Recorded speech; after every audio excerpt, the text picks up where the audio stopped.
Hi everyone, कैसे हैं आप लोग। एकदम झक्कास तो पढ़ाई मस्त चल रही है, जोरदार तरीके से चल रही है। इस वाले वीडियो में थंबनेल देख के आपको आइडिया लग ही गया होगा कि अपन क्या डिस्कशन करने वाले हैं। जी हाँ, तो इसमें एनसीईआरटी का line by line upon discussion करने वाले हैं। जो पहला चैप्टर है उसको हमने उठाया है, वो इलेक्ट्रोस्टैटिक्स का, राइट। इलेक्ट्रिक चार्ज क्या है इस चैप्टर, इलेक्ट्रिक चार्ज एंड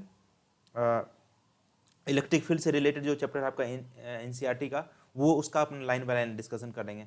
क्योंकि कई बार ऐसा होता है कि आपका एनसीईआरटी के जो लाइन है वो पूरा उठा के डिट्टो जो है ना एग्जाम में पूछ दिया जाता है।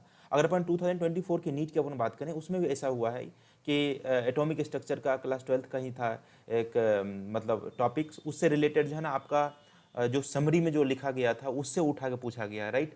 तो वो इसलिए अपने को एनसीईआरटी पढ़ना जरूरी है। क्योंकि दूसरी बात ये भी है कि बोर्ड के लिए भी उतना ही इंपॉर्टेंट है, बोर्ड भी आपको देना होता है, तो एनसीईआरटी पढ़ के जाना बनता है, राइट। इसलिए क्योंकि बच्चों को कई बार दिक्कत ये होता है कि भाई एनसीईआरटी पढ़ने में बहुत ज़्यादा मुश्किल आती है, क्योंकि इसमें जो लैंग्वेज यूज किया जाता है कि वो आपका सिस्टमेटिक नहीं होता है। इसके बाद ये होना चाहिए, इसके बाद ये होना चाहिए, कभी भी कुछ कहीं पर भी उसको इंसर्ट कर दिया गया है। इसलिए मैं कोशिश करता हूँ कि आपकी ये दिक्कतें दूरी हो जाए, मतलब दूर हो जाए, राइट। तो इसलिए मैं इसको उठाया हूँ, और इसको इसके करने के बाद फिर जाकर आगे और फर्दर जो भी चैप्टर है वो करेंगे, राइट। ऑल्दो बहुत सारे चैप्टर को मैं डिस्कशन करके लाइन बाय लाइन में पुट कर दिया हूँ, लेकिन कुछ जो चैप्टर बचे हुए हैं उसको अपन इस वाले वीडियो में करेंगे, राइट। तो चलिए स्टार्ट करते हैं बिना टाइम को वेस्ट किए। अगर आपने सब्सक्राइब नहीं किया तो प्लीज़ सब्सक्राइब कर देना, ताकि मेरा मनोबल इससे थोड़ा सा ऊंचा रहे और आपके लिए इसी तरह का वीडियो मैं बनाता रहूँ, राइट। तो इलेक्ट्रिक चार्जेज एंड फील्ड अपना जो चैप्टर का नाम है, पहला चैप्टर 1 इलेक्ट्रोस्टैटिक्स का, राइट। तो ये अपन स्टार्ट करते हैं, चलिए स्टार्ट करते हैं। तो देखिए, सबसे पहले हम जो यहाँ के गोल्डन पॉइंट्स हैं एनसीईआरटी में, सब हमने इसमें मार्क कर लिया पहले से, है ना। इसको पहले मार्क करने में पूरा पढ़ना पड़ा हम मेरे को लाइन बाय लाइन, फिर जहाँ जहाँ पे इंपॉर्टेंट पॉइंट है वो सब पॉइंट हमने मार्क किया, राइट। जो इररिलेवेंट जो पॉइंट है उसको हमने ऐसा टैकल नहीं किया है, राइट। वो जरूरत नहीं था इतना, राइट। जहाँ जहाँ इंपॉर्टेंट है, थोड़ा सा भी इंपॉर्टेंट मेरे को लगा, हमने उसको सबको एक बॉक्स में कर लिया, सबको हमने अंडरलाइन कर लिया, राइट। तो ताकि हम फटाफट इसमें डिस्कशन कर पाएँ, राइट, बिना कुछ छोड़े हुए, और सब चीज़ को कवर करते हुए अपने को जाना है, राइट। तो चलिए स्टार्ट करते हैं बिना टाइम को वेस्ट किए हुए फिर से एक बार। तो शुरुआत करते हैं। तो देखिए, पहले ये क्या बोल रहा है कि ये जो हमने यहाँ पे जो पॉइंट मार्क किया है, देखिएगा, इंट्रोडक्शन है पहला, जाहिर सी बात है। All of us have experience the seeing a spark और hearing a crackle when we take off our synthetic cloth और स्वेटर। तो कई बार हमने ऑब्जर्व ऐसा किया होगा कि ये बोल रहा है कि जब हम कई कपड़े पहने रहते हैं तो उसको अगर खोलते हैं तो उस अपने बॉडी से चिपकना स्टार्ट कर देता है, राइट। तो चिपकना इसलिए स्टार्ट करता है क्योंकि उस पे क्योंकि कंटिन्यूस फ्रिक्शन हो रहा है, आपके बॉडी के साथ क्या हो रहा है, घर्षण हो रहा है, आपके बॉडी के साथ लगातार कांटेक्ट में होते हैं कपड़े, तो उससे वो घिस जाता है, जिसकी वजह से उस पर चार्ज डेवलप हो जाता है, राइट। तो डेवलपमेंट ऑफ चार्ज की वजह से ऐसा होता है, राइट। कभी आप ऑब्जर्व करना, अगर आप कपड़े पहनते हो तो मतलब कपड़े पहनते हैं, कपड़े जब आप ओपन करते हैं ना, मतलब शर्ट वगैरह कुछ खोल रहे हैं, तो फिर जाकर देखना चिपकता है, राइट, क्योंकि वो चार्ज हो चुका होता है। वही बात यहाँ पे बोल रहा है, राइट। अच्छा, फिर जाके यहाँ बोला common example of electric discharge is the lightning. जैसे लाइटनिंग आपने देखा, तो लाइटनिंग में भी क्या है, चार्ज का डिस्चार्ज होता है, राइट। तो वो बात यहाँ पे उन्होंने डिस्कस किया है, राइट। चलिए आगे चलते हैं। Static means anything that does not move और चेंज विथ टाइम। तो स्टैटिक मीन्स, जैसा कि अपने को पता है कि स्टैटिक मीन्स क्या है, होता है कि मतलब रेस्ट में कोई भी चीज़ अगर जो मूव ना करते उसको स्टैटिक बोलते हैं। इसलिए इसको ये जो चैप्टर का नाम होता है इलेक्ट्रोस्टैटिक्स भी बोलते हैं। मतलब चार्ज अगर रेस्ट में रहता है तो वो क्या क्या फेनोमेना शो करता है, तो उसकी जो है ना कहानी अपन इसमें पढ़ते हैं, राइट, इलेक्ट्रोस्टैटिक्स।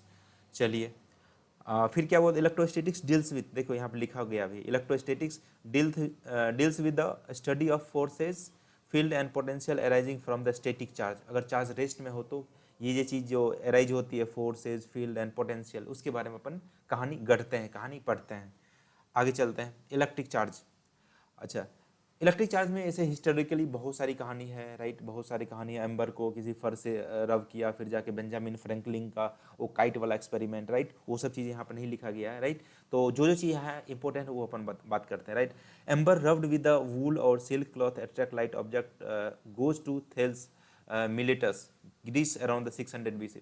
600 BC में जो ग्रीस के एक साइंटिस्ट थे, राइट, थेल्स नाम के, राइट। उन्होंने क्या किया कि रब किया, क्या एम्बर को, एम्बर मतलब ब्रिक्स होता है कुछ, उसके छाल होते हैं, राइट। उसको रब किया किसके, सिल्क और वूल से अट्रैक्ट किया, तो पेपर के छोटे छोटे टुकड़े को अट्रैक्ट करना स्टार्ट कर दिया, राइट। उस टाइम कुछ नहीं उसको ज़्यादा समझ में आया, राइट, लेकिन चार्ज के बारे में थोड़ा सा आइडिया लगना वहाँ से स्टार्ट हो चुका था, ठीक है।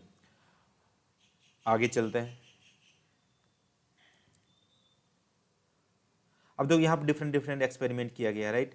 ये आपका ग्लास रॉड पे पॉजिटिव चार्ज डेवलप हो जाता है, ग्लास रॉड पे देखो ये भी ग्लास रॉड पॉजिटिव चार्ज, ये दोनों रिपेल करेंगे, राइट, क्योंकि जो लाइक चार्ज होते हैं वो रिपेल करते हैं एक दूसरे को, अनलाइक चार्ज क्या करते हैं, अट्रैक्ट करते हैं। मतलब लाइक चार्ज बोले तो पॉजिटिव पॉजिटिव रिपेल करेगा, नेगेटिव नेगेटिव भी रिपेल करेंगे, एंड पॉजिटिव और नेगेटिव जो होते हैं वो क्या करते हैं, अट्रैक्ट करते हैं, राइट। वही चीज़ें यहाँ पे दिखाया गया है। ये देखो प्लास्टिक का रॉड है, उसमें नेगेटिव चार्ज डेवलप हो जाता है। एक ग्लास रॉड है प्लास्टिक, ग्लास रॉड पे पॉजिटिव और प्लास्टिक पे नेगेटिव, ये आपस में क्या करेंगे, अट्रैक्ट करेंगे, राइट। वही यहाँ पे लिखा हुआ, like charge repel, unlike charge attract each other, isn't it, right. चलिए इलेक्ट्रॉन, चलिए आगे चलते हैं, है ना। हमने इंपॉर्टेंट पॉइंट सारा मार्क करके रखा हुआ है।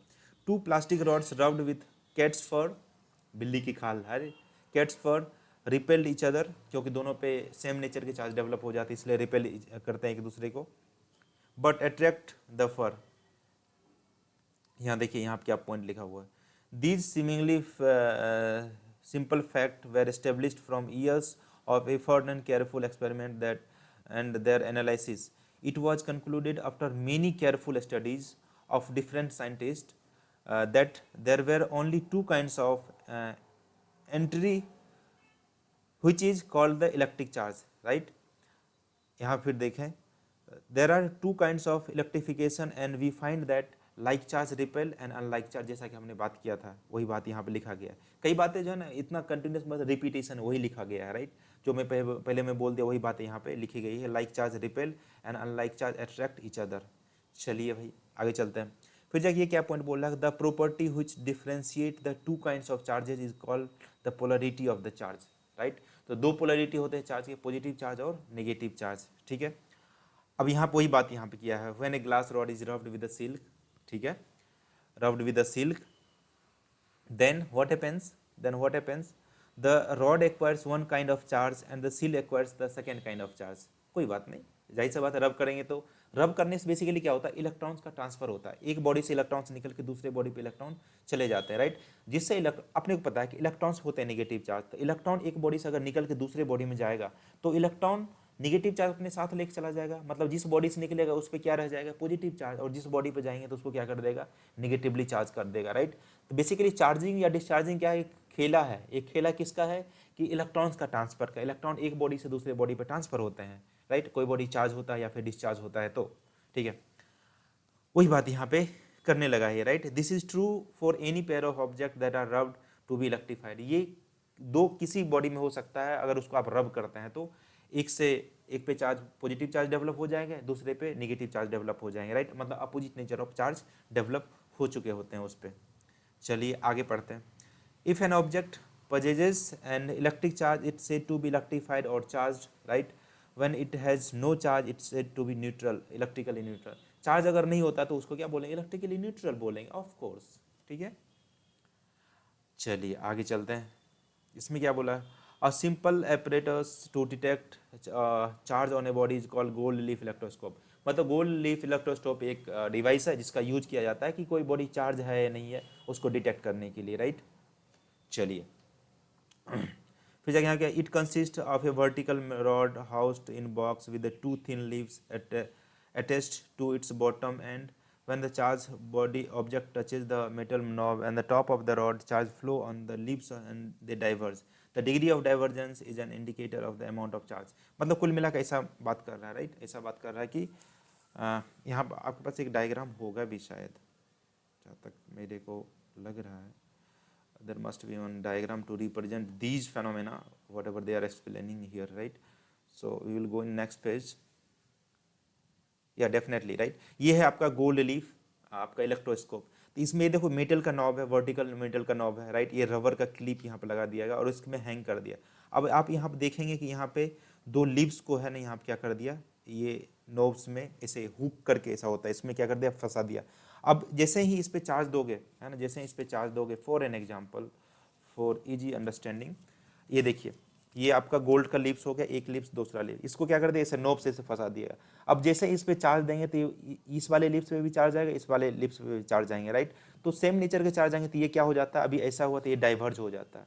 तो डाइवर्ज होना मतलब ही उसको इंडिकेट करता है कि बॉडी क्या है, जो भी बॉडी का आपने टच किया ना इसमें वो बॉडी क्या है, चार्ज्ड है, राइट, चार्ज्ड है।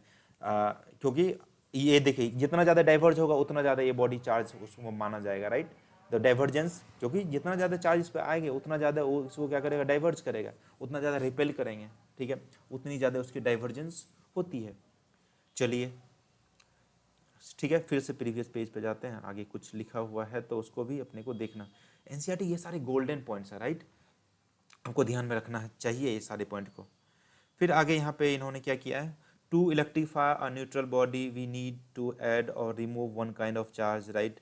हाँ, मतलब किसी बॉडी को अगर आपको इलेक्ट्रीफाई करना है, मतलब कोई न्यूट्रल बॉडी उसको चार्ज करना है तो उसमें क्या करना पड़ेगा, मतलब इलेक्ट्रॉन को रिमूव करना पड़ता है, इलेक्ट्रॉन को हटाना पड़ता है, राइट। वही बात यहाँ पे करने लगा है, right. We need to add और remove one kind of charge when we say that a body is charged we always refer to this excess charge,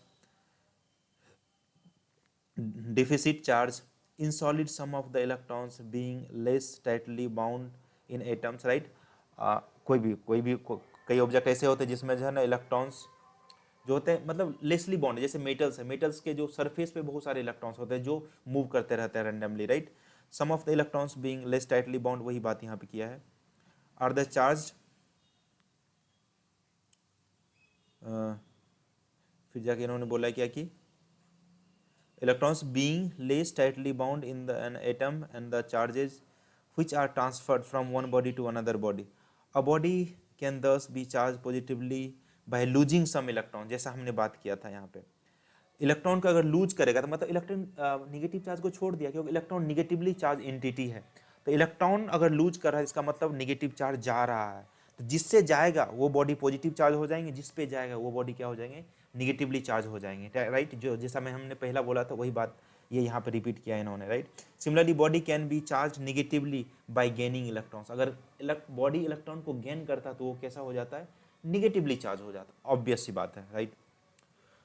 हाँ वही लिखा है, when we rub a glass rod with a silk some of the electrons from the rod are transferred to the silk। इसका मतलब rod से बोला electron transfer हुआ, भैया रॉड से अगर इलेक्ट्रॉन ट्रांसफर हुआ तो रॉड पॉजिटिवली चार्ज हो गए होंगे, राइट। और सिल्क क्या हो गया होगा, सिल्क क्या हो गया, निगेटिवली चार्ज, क्योंकि सिल्क पे इलेक्ट्रॉन्स गया होगा तो अपना निगेटिव नेचर भी तो लेके जाएगा ना बाबू, तो सिल्क क्या हो गया होगा, निगेटिवली चार्ज हो गए होंगे, ठीक है। Thus the rod gets positively charged and the silk gets negatively charged, obvious सी बात है। No new charge is created in this process of rubbing, कोई नया चार्ज यहाँ पे क्रिएट नहीं हुआ, एक बॉडी से चार्ज निकल के सिर्फ दूसरे बॉडी पर ट्रांसफर हुआ, कोई क्रिएशन ऑफ चार्ज नहीं हुआ, right. Also the number of electrons that are transferred is very small fraction of the total number of electrons in the material body, ठीक है। जो मटेरियल बॉडी में जो टोटल नंबर ऑफ इलेक्ट्रॉन्स पूरा पूरा नहीं ट्रांसफर हो जाता है, राइट, कुछ ही इलेक्ट्रॉन्स ट्रांसफर होते हैं, उसकी बात इन्होंने किया है यहाँ पे। अब कंडक्टर्स एंड इंसुलेटर की बात कर लेते हैं यहाँ पे। क्या कंडक्टर्स बचपन से पढ़ते आ रहे हैं, कंडक्टर मतलब जिसमें बहुत सारे इलेक्ट्रॉन्स है, बहुत सारे फ्री इलेक्ट्रॉन्स, उसको कंडक्टर बोलेंगे। जिसमें बहुत सारे कम लेस नंबर ऑफ इलेक्ट्रॉन्स होते हैं, मोबाइल इलेक्ट्रॉन्स, उसको अपना क्या बोलते हैं, उसको इंसुलेटर्स बोलते हैं, है ना, क्योंकि मैं पढ़ लिया वही मैं तो बात में आपको बता रहा हूँ यहाँ पे, है ना। Those which allow electricity to pass through them easily are called conductors, right. Electricity कौन पास करेंगे, जिसके पास ज़्यादा इलेक्ट्रॉन्स होंगे। They have electric charge electrons that are completely free to move inside the material, conductors में metals, human and the animals body are the and earth are the conductors, right। ये सब conductors है, ये example आपको ध्यान में रखना है। चलिए आगे बढ़ते हैं, चलिए जोरदार तरीके से आगे बढ़ते हैं, सिर्फ आगे नहीं बढ़ते हैं ना, सारे निचोड़ मतलब रस है, पूरा मैं एनसीईआरटी के रस में दे रहा हूँ इस वाले चैप्टर का, राइट। तो most of the non metals like glass, porcelain, plastic, nylon, ये सारे एग्जाम्पल आपको बताएंगे कि ये सारे बॉडी क्या है, आपका इंसुलेटर की तरह बिहेव करता है। Nylon, wood offer high resistance to the passage of the electricity through them, they are called insulator. जो इलेक्ट्रिसिटी को पास नहीं होने देता है, इसका मतलब उसके पास इलेक्ट्रॉन्स मतलब लूजली बॉन्डेड इलेक्ट्रॉन्स नहीं है, राइट, इसलिए वो इंसुलेटर्स हो गए। Most substances fall into one of these two classes stated of, right, या तो कंडक्टर्स होंगे या तो इंसुलेटर्स होंगे। अदर कैटेगरी का भी पढ़ेंगे, सेमीकंडक्टर्स की बात बाद में करेंगे, राइट। अब देखिए आगे क्या बोल रहा, when some charges is transferred to the conductor it radially gets distributed over the entire surface of the conductor। किसी कंडक्टर पर अगर आप चार्ज देते हैं, इस पर हमने अगर प्लस क्यू चार्ज दे दिया, प्लस क्यू चार्ज, ये प्लस क्यू चार्ज है ना पूरे सरफेस पे डिस्ट्रीब्यूट हो जाता है, राइट, सबको मिलता है ना, पूरे हर एक एरिया को मिलता है ये चार्ज, ठीक है, over the entire surface of the conductor। in contrast if some charge is put on the insulator it's stay at the same place।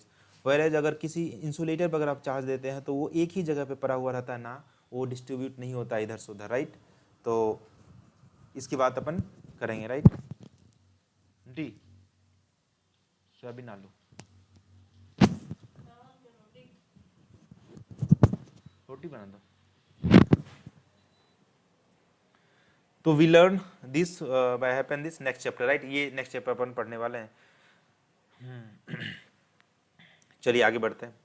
There is a third category called semiconductor. जैसे semiconductor एक chapter ही आपके, उसके बारे में बात बाद में करेंगे, right. Which offers resistance to the movement of charge which is intermediate between the conductors and the insulators, right. दोनों के बीच में उसकी प्रॉपर्टी होती है सेमीकंडक्टर की। नेक्स्ट वन, ओके ये तो मैं पहले में बता दिया था, gold leaf electroscope, that is done, right. यहाँ देखो चार्ज कोई बॉडी है, इसको हमने इस पर टच किया था, ये ट्रांसफर होके इस वाले सरफेस पे आ गए, जिसके वजह से दोनों पर सेम नेचर ऑफ चार्ज गया था, ये डाइवर्ज हो गया आपके जो लीव्स हैं। अब basic property of electrical charge के बारे में बात करते हैं, right. There are two types of charges, namely positive charge and negative charge. Their effort tends to cancel each other, right. Positive negative एक दूसरे को कैंसिल करने की कोशिश करते हैं, ठीक है। If the size of charge body are very small as compared to the distance between them, we treat them as a point charge. अगर बॉडी मान चलो आपके पास एक फुटबॉल है, दूसरा फुटबॉल है, इसको आप काफ़ी डिस्टेंस पे लेके जाओगे तो वो फुटबॉल पॉइंट जैसा दिखाई देना स्टार्ट कर देगा, राइट। क्योंकि वो काफ़ी ज़्यादा डिस्टेंस, जैसे आपने पतंग वगैरह उड़ाते हैं तो पतंग को आप ढील देते जाओ तो काफ़ी दूरी पे जाके वो कैसा लगता है, छोटा हो जाता है। एक्चुअल में छोटा नहीं है, आपको दिख रहा है यहाँ से छोटा, इसलिए उसको क्या समझेंगे, पॉइंट। वही बात यहाँ पे लिखने स्टार्ट कर दिया कि size of the charge body are very small as compared to the distance between them, we treat them as a point charge, right। तो उसी से रिलेटेड ये पॉइंट यहाँ पे लिखा गया, right. all the charges content on a body is assumed to be concentrated at one point in the space, ठीक है। additivity of charge, तो यहाँ पे ऐसा बोल रहा है कि चार्ज को आप जनरल जो आपके रूल्स होते हैं, जैसे किसी बॉडी है, कोई बॉडी पर आपने चार्ज किसी ने दे दिया, यहाँ से Q1 चार्ज दे दिया, किसी ने यहाँ पे Q2 चार्ज दे दिया, किसी ने यहाँ पे माइनस Q3 चार्ज दे दिया, तो total net amount of charge क्या हो जाएंगे, Q1 plus Q2 minus of Q3, total charge Q total आपका ये हो जाता है। अरे समझा गया, ये चार्ज हो जाता है, ठीक है। तो वही बात यहाँ पे लिखा हुआ है, the system contains two point charges Q1 and Q2, the total charge of the system obtain simply by adding algebraically Q1 and Q2, right. Charges add up to the like real number, जैसे real number को अपन add करते हैं 2 + 3 5 लिखते हैं, उसी तरह से यहाँ पे अगर 5 कूलम चार्ज है 3 कूलम चार्ज है, दोनों को ऐड करके 8 कूलम चार्ज हो जाएंगे, राइट। अगर 5 कूलम चार्ज है माइनस 3 कूलम चार्ज है, दोनों को ऐड करके 2 कूलम चार्ज हो जाएंगे, राइट। वही बात यहाँ पे लिखा गया है। चलिए आगे बात करते हैं अपन। If the system contains n number of charges, अगर n नंबर ऑफ चार्जेस सबको ऐड कर दो, ऑब्वियस सी बात है, राइट। यहाँ पे सबको ऐड कर देंगे Qn तक। चलिए, charges has magnitude but no direction, charge पास मैग्नीट्यूड होता है, नो डायरेक्शन, मतलब चार्ज एक स्केलर क्वांटिटी है, similar to the mass. However there is some difference between the mass and the charges, mass of a body is always positive where charge can be positive और negative. किसी body का negative mass नहीं, आपने सुना होगा term, right. इसका मतलब body का मास नेगेटिव नहीं हो सकता है, राइट। बॉडी का मास पॉजिटिव हमेशा होता है, लेकिन चार्ज पॉजिटिव भी हो सकता है, नेगेटिव भी हो सकता है, वही बात यहाँ पे किया है। Proper sign have to be used while adding the charges, है ना। प्रॉपर साइन मतलब प्लस है तो प्लस के साथ, माइनस है तो माइनस के साथ। For example the total charge of A system containing 5 charges +1 +2 -3 plus, सबको ऐड कर दो माइनस के साइन के साथ, तो -1 कूलम आपके चार्ज आ जाएंगे विद द सेम यूनिट। और बोलता है कि चार्ज कंजर्व होते हैं, चार्ज को ना क्रिएट कर सकते हैं ना चार्ज को आप डिस्ट्रॉय कर सकते हैं, चार्ज कंजर्व रहता है। इसका मतलब चार्ज कंजर्व करने का मतलब है कि चार्ज एक बॉडी से दूसरे बॉडी में ट्रांसफर तो हो सकता है, राइट, लेकिन चार्ज डिस्ट्रॉय नहीं होता, वही कंजर्वेशन प्रिंसिपल है, राइट। जैसे कि एनर्जी कंजर्व रहता है ना, उसी तरह से चार्ज भी क्या रहते हैं, कंजर्व रहते हैं, राइट। तो वही बात यहाँ पे कर रहा है ये। अरे समझा क्या? तो चलिए आगे बढ़ते हैं, आगे चलते हैं। ये बोला पढ़ भी देते हैं, जब मार्किंग किए हैं अपन तो आपके लिए लाइन बाय लाइन पढ़े हैं, तो यहाँ पे अपन एक बार पढ़ भी देते हैं। When bodies are charge by rubbing there is transfer of electrons from one body to the other, right. No charge are either created और डिस्ट्रॉयड, जो वही बात बोल रहा है यहाँ पे, ठीक है। फिर जाके यहाँ पे क्या बोल रहा है कि the idea of conservation of charge when we rub two bodies, what one body gains in charge and the other body loses within an isolated system containing of many charges body, due to the interaction among the bodies charges may get redistributed but it is found that the total charge of the isolated system is always conserve. Isolated कोई system है तो मतलब आसपास में कोई भी charge और body नहीं है, अगर चार्ज अगर बॉडी रहता है इंड्यूस हो जाता है उस पर चार्ज, राइट। कोई आइसोलेटेड बॉडी है, अकेला बॉडी है, तो उसके जो टोटल चार्ज होते हैं वो कंजर्व रहते हैं, वो कांस्टेंट रहता है, राइट। वही बात यहाँ पे किया हुआ है। It is not possible to create or destroy net charges carried by an isolated system, although the charge carrying particles may be created or destroyed. Charge carry करने वाला पार्टिकल्स डिस्ट्रॉय किया जा सकता है, लेकिन नेट अमाउंट ऑफ चार्ज को आप मतलब डिस्ट्रॉय नहीं कर सकते हैं, ठीक है। वही बात यहाँ पे किया है। In process sometimes nature creates charge particles और न्यूट्रॉन टर्न्स इनटू प्रोटॉन, जैसे न्यूक्लियस के अंदर न्यूट्रॉन प्रोटॉन का मतलब एक दूसरे में कन्वर्जन होते रहता है स्टेबिलिटी गेन करने के लिए न्यूक्लियस का, राइट। वही बात यहाँ पे कर रहा है। प्रोटॉन्स एंड इलेक्ट्रॉन दस created have equal and opposite charges and the total charge is zero before and after the creation, ठीक है। अब देखिए आप क्वांटाइजेशन की बात कर रहे हैं। क्वांटाइजेशन यहाँ क्या बोल रहा है कि all free charges are integral multiple of basic unit of charge denoted by E. बोलता है किसी भी बॉडी पे कितना चार्ज होंगे वो आपका integral multiple of basic electrons के चार्ज के बराबर होते हैं, राइट। या तो इसका कहने का मतलब ये हुआ कि किसी भी बॉडी पे जो टोटल चार्ज होंगे n into number of electrons, या तो नंबर ऑफ इलेक्ट्रॉन्स उस पर आए होंगे या फिर नंबर ऑफ इलेक्ट्रॉन उससे गए होंगे। तो और एक इलेक्ट्रॉन पे चार्ज की वैल्यू इधर अपने बात भी किया होगा, तो वो होता है 1.6 into 10 raise to power minus of 19 coulomb. इतना चार्ज होता है एक इलेक्ट्रॉन पे, right. Charge on an electron is 1.6। तो अगर मान चलिए 5 इलेक्ट्रॉन्स गए तो 5 इंटू ई कर देंगे। अगर 5 इलेक्ट्रॉन्स मतलब गया होगा तो पॉजिटिव चार्ज, अगर आया है तो उस पर क्या हो जाएंगे, नेगेटिव चार्ज होंगे उतने अमाउंट में, right. 10 charge Q on a body always given, बहुत ही ज़्यादा इंपॉर्टेंट इक्वेशन है, राइट। इसको आपको ध्यान में रखना है। Very very very very important equation है ना। You must have to keep this equation in mind, right. Quantization of the charge where n is the any positive or negative integer, right। Positive मतलब अगर charge गया है तो positive integer, अगर charge आया होगा तो negative integer. This basic unit of charge is the charge that an electron और proton carries by convention. The charges on an electron is taken to be negative, therefore charge on an one electron is written as minus e and on that of proton is plus e। चलिए, the fact that electric charge is always an integral multiple of E is termed as quantization of charge, right। समझ में आया, मतलब n के जो multiple होते हैं, integral multiple होते हैं, उसको ही क्वांटाइजेशन ऑफ चार्ज बोलते हैं। आगे चलिए, ये मिलिकन एक्सपेरिमेंट है, इंग्लिश मतलब एक्सपेरिमेंटलिस्ट थे फैराडे, है ना। तो उन्होंने डेमोन्स्ट्रेट किया था, राइट। मिलिकन ने इसको डेमोन्स्ट्रेट करके बताया था कि क्वांटाइजेशन प्रिंसिपल को फॉलो करता है। फिर जाके यहाँ वो इन द इंटरनेशनल सिस्टम ऐसा unit of charge, unit of charge is called coulomb. Coulomb उसका यूनिट होते हैं, राइट। सिंबल सी से, कैपिटल सी से डिनोट किया जाता है। आगे चलते हैं, 1 coulomb is the charge flowing through a wire in 1 second. 1 second में किसी भी वायर से जितना, अगर 1 एम्पियर का करंट फ्लो हो रहा है तो जितना चार्ज फ्लो होगा उस चार्ज की वैल्यू 1 कूलम के बराबर होएगी, ठीक है। अब देखिए यहाँ इसकी जो बात है, 1 इलेक्ट्रॉन पे चार्ज कितना होता है, इतना होता है, राइट।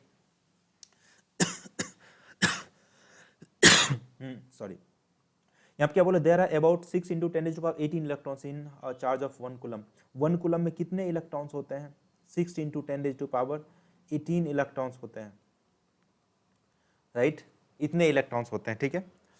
कैसे कैलकुलेट करेंगे, यहाँ पे ये जो सी का जो वैल्यू है ना पूरा कहाँ पर रख दो, यहाँ पर रख दो, क्यू के जगह पे, क्यू के जगह पे ये रख देंगे, और मतलब ये 1 कूलम है ना, 1 कूलम का वैल्यू यहाँ पर रख देंगे, 1 कूलम की वैल्यू यहाँ पर रख देंगे एन तो कैलकुलेट करना नंबर ऑफ इलेक्ट्रॉन्स, और ई का वैल्यू कितना होता है, ये वाला वैल्यू, ये वाला जो मसाला है ये वाला पुट कर दो आप, और कैलकुलेट करने के बाद आपको इतना जो है ना इलेक्ट्रॉन्स देखने को मिलेंगे 1 कूलम ऑफ चार्ज में, राइट।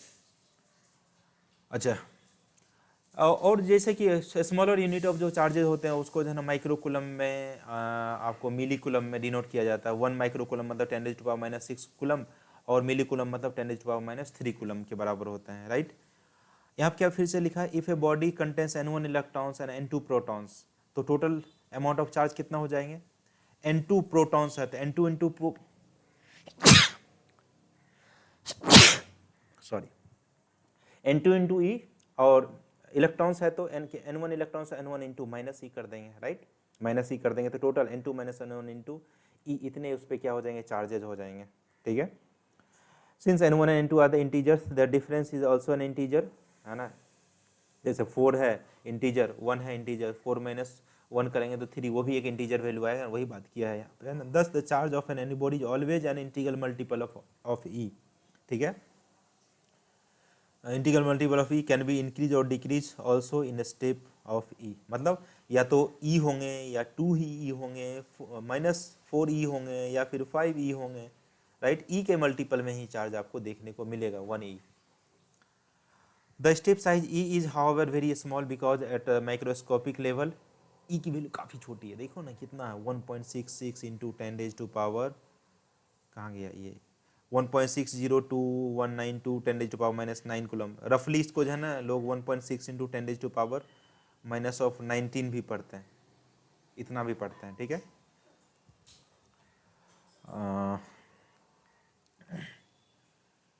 तो यहाँ पे ये बोल रहा है कि स्टेप साइज इतना, microscopic level we deal with the charge of few microcoulomb at this scale the fact that charge of the body can increase और decrease in unit of E is not visible, right. क्यों, काफ़ी small amount of charge है इसलिए बोलता है not visible. In this respect the grainy nature of charges is lost and it appears to be continuous, right. मतलब किसी body पर अगर ई देते रहेंगे, राइट, तो ऐसा नहीं दिखेगा कि मतलब इस बॉडी पे ई यहाँ पर दिख रहा है, ई यहाँ पर दिख रहा है, क्योंकि इसकी वैल्यू कितनी छोटी है कि चार्ज आप देते गए तो ये लगेगा कि ये क्या है, कंटिन्यूसली यहाँ पे ई पूरा बैठा हुआ है, राइट। इसलिए बोलता है कि अपीयर्स होता है क्या, कि कंटिन्यूस है वो। This situation can be compared with the geometrical concept of the point and lines. The dotted lines viewed from the distance appears continuous to us but not continuous in really। बहुत सारे मतलब है ना इस तरह से ऐसा लाइन किया गया है, राइट। अगर आप इसको दूरी से देखोगे तो ये क्या दिखेगा आपका, एक स्ट्रेट लाइन है, पूरा कंटिन्यूस लाइन है, बट वो क्या है, ये जो लाइन जो बना हुआ है, ये जो लाइन बना हुआ है छोटे छोटे जो है ना आपके पॉइंट से मिलकर बना हुआ है, वही यहाँ पे बोल रहा है कि अगर इलेक्ट्रॉन्स किसी बॉडी पे देते हैं तो वो क्या है, मतलब इंटीग्रल मल्टीपल में है, लेकिन ये इसकी वैल्यू इतनी छोटी होती है कि वो कंटिन्यूस अपीयर होता है, राइट। जैसे कि लाइन, डॉटेड लाइन जो है, कोई भी लाइन यहाँ से ये लाइन बना हुआ है, इसका मतलब ये छोटे छोटे पॉइंट से मिलकर बना होगा ना, क्योंकि अगर उसी को दूर से देखेंगे तो वो क्या लगेगा कि आपको एक कंटिन्यूस लाइन है, लेकिन रियल में कंटिन्यूस लाइन नहीं है। उसी तरह चार्ज भी मतलब डिस्क्रीट है, लेकिन दूर से आप देख रहे हैं तो वो कैसा अपीयर होता है कि वो कंटिन्यूस है। चलिए आगे चलते हैं। At the macroscopic level, one deals with the charge that are enormous compared to the magnitude of charge of electrons। Microscopy मतलब बड़े लेवल पे अगर चार्ज की अपन बात करते हैं तो वहाँ पर आप बहुत सारे ज़्यादा मैग्नीट्यूड की चार्ज की अपन बात करते हैं, right. E equals to compare to the magnitude of charge E 1.6 into 10⁻⁹ coulomb, और चार्ज ऑफ मैग्नीट्यूड से 1 माइक्रोकूलम कंटेन समथिंग लाइक इतने इलेक्ट्रॉन्स, एक माइक्रो कूलम्ब में इतने इलेक्ट्रॉन्स होंगे, 10 मतलब 1 बिलियन इलेक्ट्रॉन से भी ज़्यादा इलेक्ट्रॉन्स है वहाँ पे, ठीक है, times the electronic charge. Eight this scale fact that charges can increase or decrease only in the units of E is not very different from saying that charge can take continuous value, है ना। ये इतने ज़्यादा electrons है, 1 billion से भी ज़्यादा electrons है, तो वो ऐसा लगेगा कि वो कंटिन्यूस वैल्यू है, ठीक है, कंटिन्यूस अपीयर होगा, मतलब गैप ही नहीं है कुछ उसमें, राइट। वही बोल रहा है यहाँ पे, eight this scale the fact that charge can increase or decrease in units of E is not very different from the saying that charge can take continuous value। Thus at the macroscopic level the quantization of a charge has no practical consequence। obvious सी बात है कि वहाँ पे conservation मतलब E के multiple में होता है, वहाँ पे आप ऐसा एग्जैक्टली नहीं बोल सकते कि वो कंटिन्यूस है चार्ज, मतलब आपको दिखाई नहीं देगा कि एक इलेक्ट्रॉन, दूसरा इलेक्ट्रॉन, तीसरा इलेक्ट्रॉन, इस तरीके से, राइट। इसलिए बोलता है कि माइक्रोस्कोपिक लेवल पे प्रैक्टिकल इसके कुछ कंसिक्वेंसेज नहीं होते हैं, मतलब इसको इग्नोर कर देता है, right. Quantization of the charge has, यहाँ पे क्या पढ़ो, यहाँ पे पढ़ो, quantization of charge, the quantization of charge has no practical consequence and can be ignored, right। however at the microscopic level whereas charge involved are the order of few tens and the hundred। Microscope छोटे level पे 10 electrons होते हैं, 12 electrons होते हैं, billions में electrons नहीं होते, इसलिए वहाँ पे आपका अच्छे से आप देख पाते हो कि भाई इतने, एक इलेक्ट्रॉन यहाँ, दूसरा यहाँ, तीसरा वहाँ क्वांटाइजेशन अच्छे से आपको विजिबल होता है, उसी के बारे में बात किया है, ठीक है। Quantization can not be ignored, है ना, मतलब छोटे लेवल पे।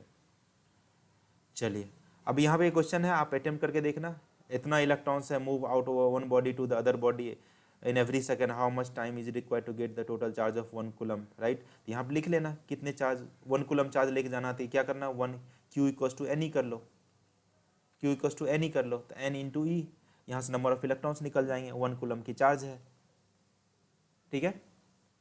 फिर जाके ये यहाँ से नंबर ऑफ इलेक्ट्रॉन्स आए और उससे 10⁻⁹ से डिवाइड कर देना, तो आपको क्या आ जाएंगे, टाइम आ जाएंगे उससे, राइट। समझ में आया, करके देखना, बहुत आसान है।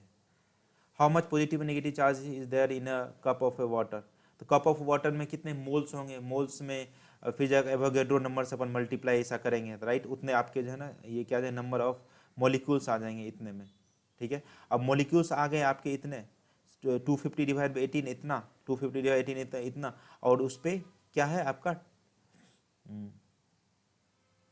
फिर जाकर उसमें 4 से मल्टीप्लाई कर देना, 1.6 × 10⁻⁻90 तो अपने के पास टोटल चार्ज आ जाएंगे, राइट, ठीक है। चलिए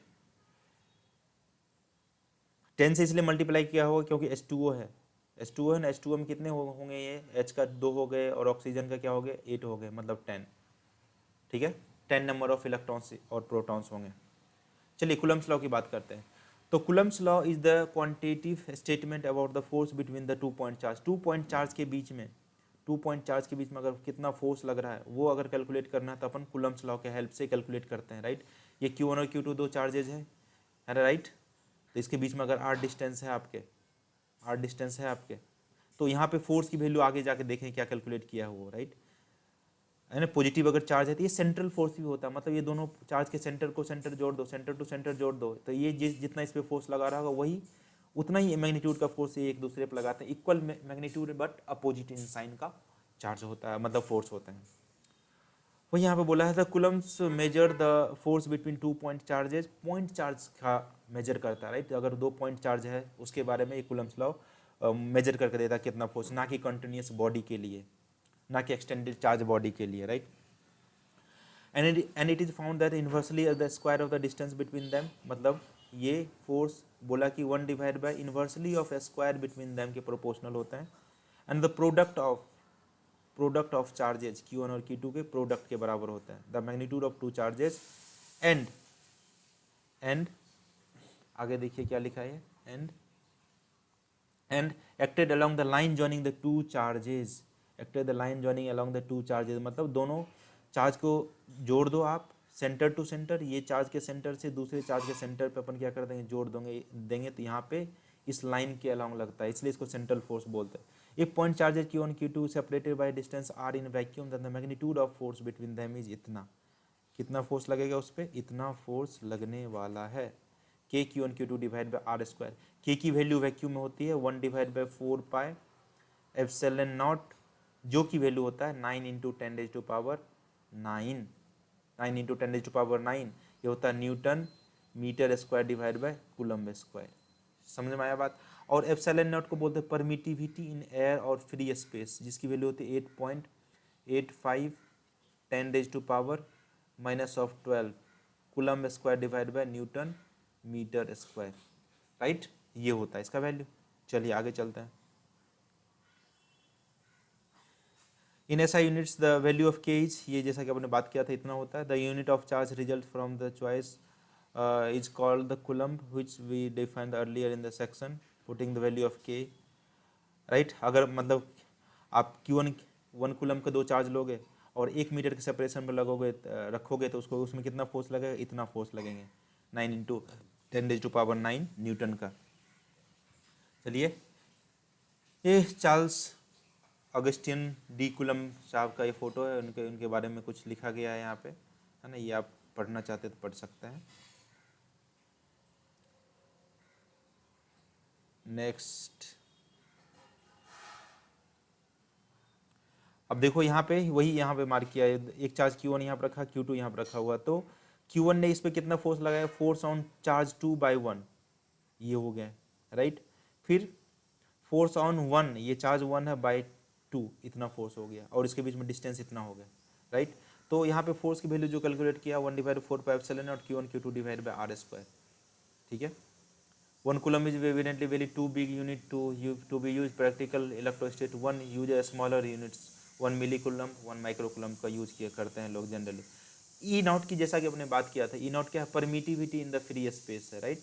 ई naught is the permittivity of the free space and the value of permittivity is this much, right, 8.854 10⁻⁻12 coulomb square divide by newton metre square. ठीक है, ठीक है, ये सब डिस्टेंस की बात किया है इसने। यहाँ पे फोर्स देखियो वेक्टर के फॉर्म में भी फोर्स लिखा गया है, राइट। अगर मान चलो कि इसमें फोर्स रखना है, 2 पे फोर्स लिखना है, ये 2 पे फोर्स कितना लगाया हुआ, तो क्या करेंगे, 1/4πε0, 1/4πε0 Q1 Q2 डिवाइड बाय इसके बीच का जो डिस्टेंस है 2 1 डिवाइड बाय 1, और यूनिट वेक्टर को यहाँ से मल्टीप्लाई कर दो।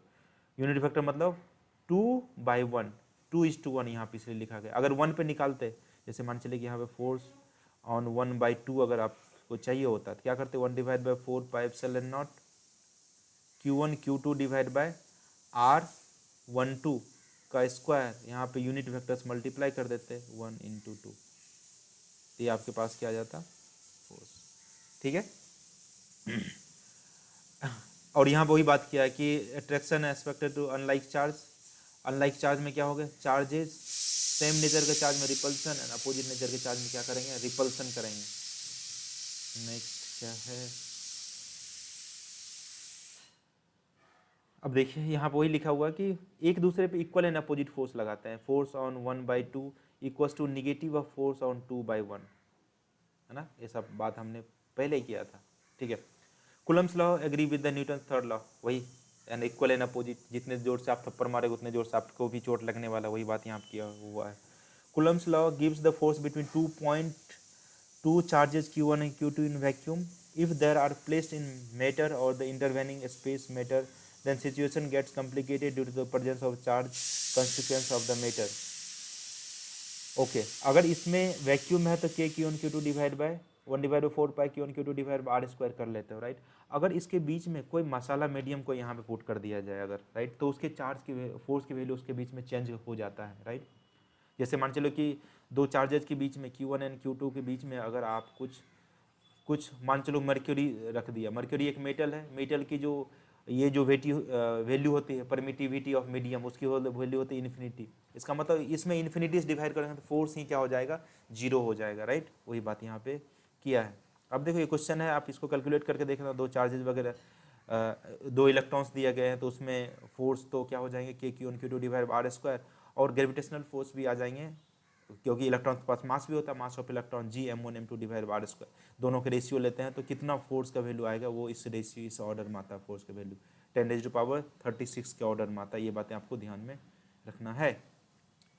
चलिए आगे चलते हैं। सिमिलरली ये वाला क्वेश्चन है, वही क्वेश्चन है आगे, है ना। यहाँ पर वही क्वेश्चन 10 सेंटीमीटर के डिस्टेंस पर रखा हुआ है, ये फिर ऊपर में से रखे गए हैं। ठीक है, ये वाला सारे एग्जांपल है, कितने फोर्स लगेंगे वो सब आपको analyse. A charge metallic sphere is suspended by the nylon thread, another charge metallic sphere बीज हेल्प एंड इंसुलेटिंग, राइट। तो ये सब करके देखना आप सॉल्व। नेक्स्ट चलते हैं। ये भी एक्सप्लेनेशन वगैरह जो सॉल्यूशन आप पढ़ के देखना है। चार्ज के कुछ मैग्नीट्यूड को कम कर देते हैं तो फोर्स का वैल्यू वगैरह कुछ कम हो जाता है, डिस्टेंस को चेंज वगैरह करते हैं, राइट। ओके,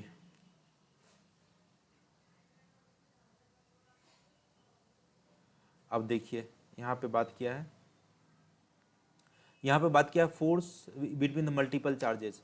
तो मान चले कि दो चार्जेज है k Q1 Q2 divide by R square आपने कर दिया। अगर मल्टीपल चार्जेज है तो मल्टीपल चार्जेज यहाँ पे क्या रख दिया, Q1 है, Q2 है, Q3, तो किसी एक फोर्स से किसी एक चार्ज पे फोर्स नेट कितने लगेंगे वो अगर आपको कैलकुलेट करना होता है तो अपन क्या करते हैं, इंडिविजुअल चार्ज की वजह से फोर्स आता है कैलकुलेट करने, सबको लेके अपन क्या कर देते हैं, वेक्टोरली उसको सम कर देते हैं, राइट। जैसे कि देखिए Q2 ने इस पे फोर्स कितना लगाया हो, इस डायरेक्शन में देखो फोर्स लगाया है, इसने इस डायरेक्शन में फोर्स लगाया, फोर्स ऑन 1/2 इतना हो गया। फिर ये कैसे लगा रहा होगा फोर्स, मतलब अपने पता है line joining between the charges force लगता है, तो इसका मतलब ये इधर से इधर की ओर फोर्स लगाया होगा ये, ठीक है, इसी डायरेक्शन में। अब ये दोनों का सम कर दिया, ये वाला फोर्स और ये वाला फोर्स दोनों का सम हो गए, तो ये वाला आपके पास क्या आ चुका है, ये आ चुका है नेट फोर्स F1।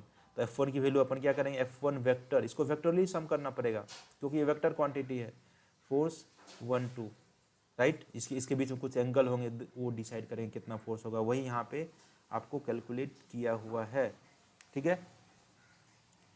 तो यही यहाँ पे लिखा, consider system of an stationary charges Q1 Q2 Q1 in a vacuum, what is the force Q1 D2 Q1 D2 Q2 Q3 Q1, Coulomb's law is not enough to answer this question. फिर जाकर क्या बोल, adding the parallelogram law of addition, the same true for the electrostatic origin, right. मतलब सबको principal ये है ना, principal और सुपरपोजिशन की तरह आप ऐड कर दो, एक का पहले दो चार्ज के बीच में निकालो कितना फोर्स होगा, फिर ये दो चार्ज के बीच में फोर्स निकालो कितना होगा, सबको वेक्टर के हिसाब से ऐड कर दो आप, राइट। वही यहाँ पे लिखा हुआ है। Experimentally, it is verified that the force on any charges due to a number of other charges is a vector sum of all forces on that charge due to the other charges taken one at a time. The individual forces are unaffected due to the presence of the other charges. This is termed as the principle of superposition, right? Principle of superposition इसको बोलते हैं। मतलब बोलता है कि n number of charges है, तो मान चलो दो चार्जेस के बीच में फोर्स पहले लग रहा था, तीसरा चार्ज आने से उस फोर्स को कोई इफेक्ट नहीं करता हो, राइट। जो पहले चार्ज उस चार्ज के बीच में फोर्स लग रहा था, अभी भी तीसरा फोर्स आने से ये दोनों के बीच में जो पहले फोर्स लग रहा था अभी भी उतना ही फोर्स लगेगा, इसके आने से ये दोनों के बीच में फोर्स आएंगे, राइट। लेकिन इसके बीच में जो फोर्स था वो इफेक्ट नहीं होता है, राइट। वही बात किया है यहाँ पे, ठीक है, ठीक है। चलिए आगे चलते हैं। देखो force on 1 2 Q1 Q2 divide by R12 divide by 4 pi epsilon naught कर दिया, ये वाला फोर्स आ गया 1 2, ये 1 2 की वैल्यू फोर्स ऑन 1/2 1 2 आ गया। सिमिलरली 1 3 आ गया होगा और दोनों का ऐड किया है सिंपली। फिर देखो यहाँ पे 1 3 लिखा गया, 1 3 लिखा गया, और इसको जो है वेक्टर के हिसाब से क्या कर दिया, ऐड कर दिया, राइट। वेक्टोरियली इसने ऐड कर दिया। आगे चलते हैं। अगर n नंबर ऑफ फोर्स है तो क्या करेंगे, बस सब सारे फोर्स के यहाँ पे लिख दो और इसको ऐड कर दो, ठीक है।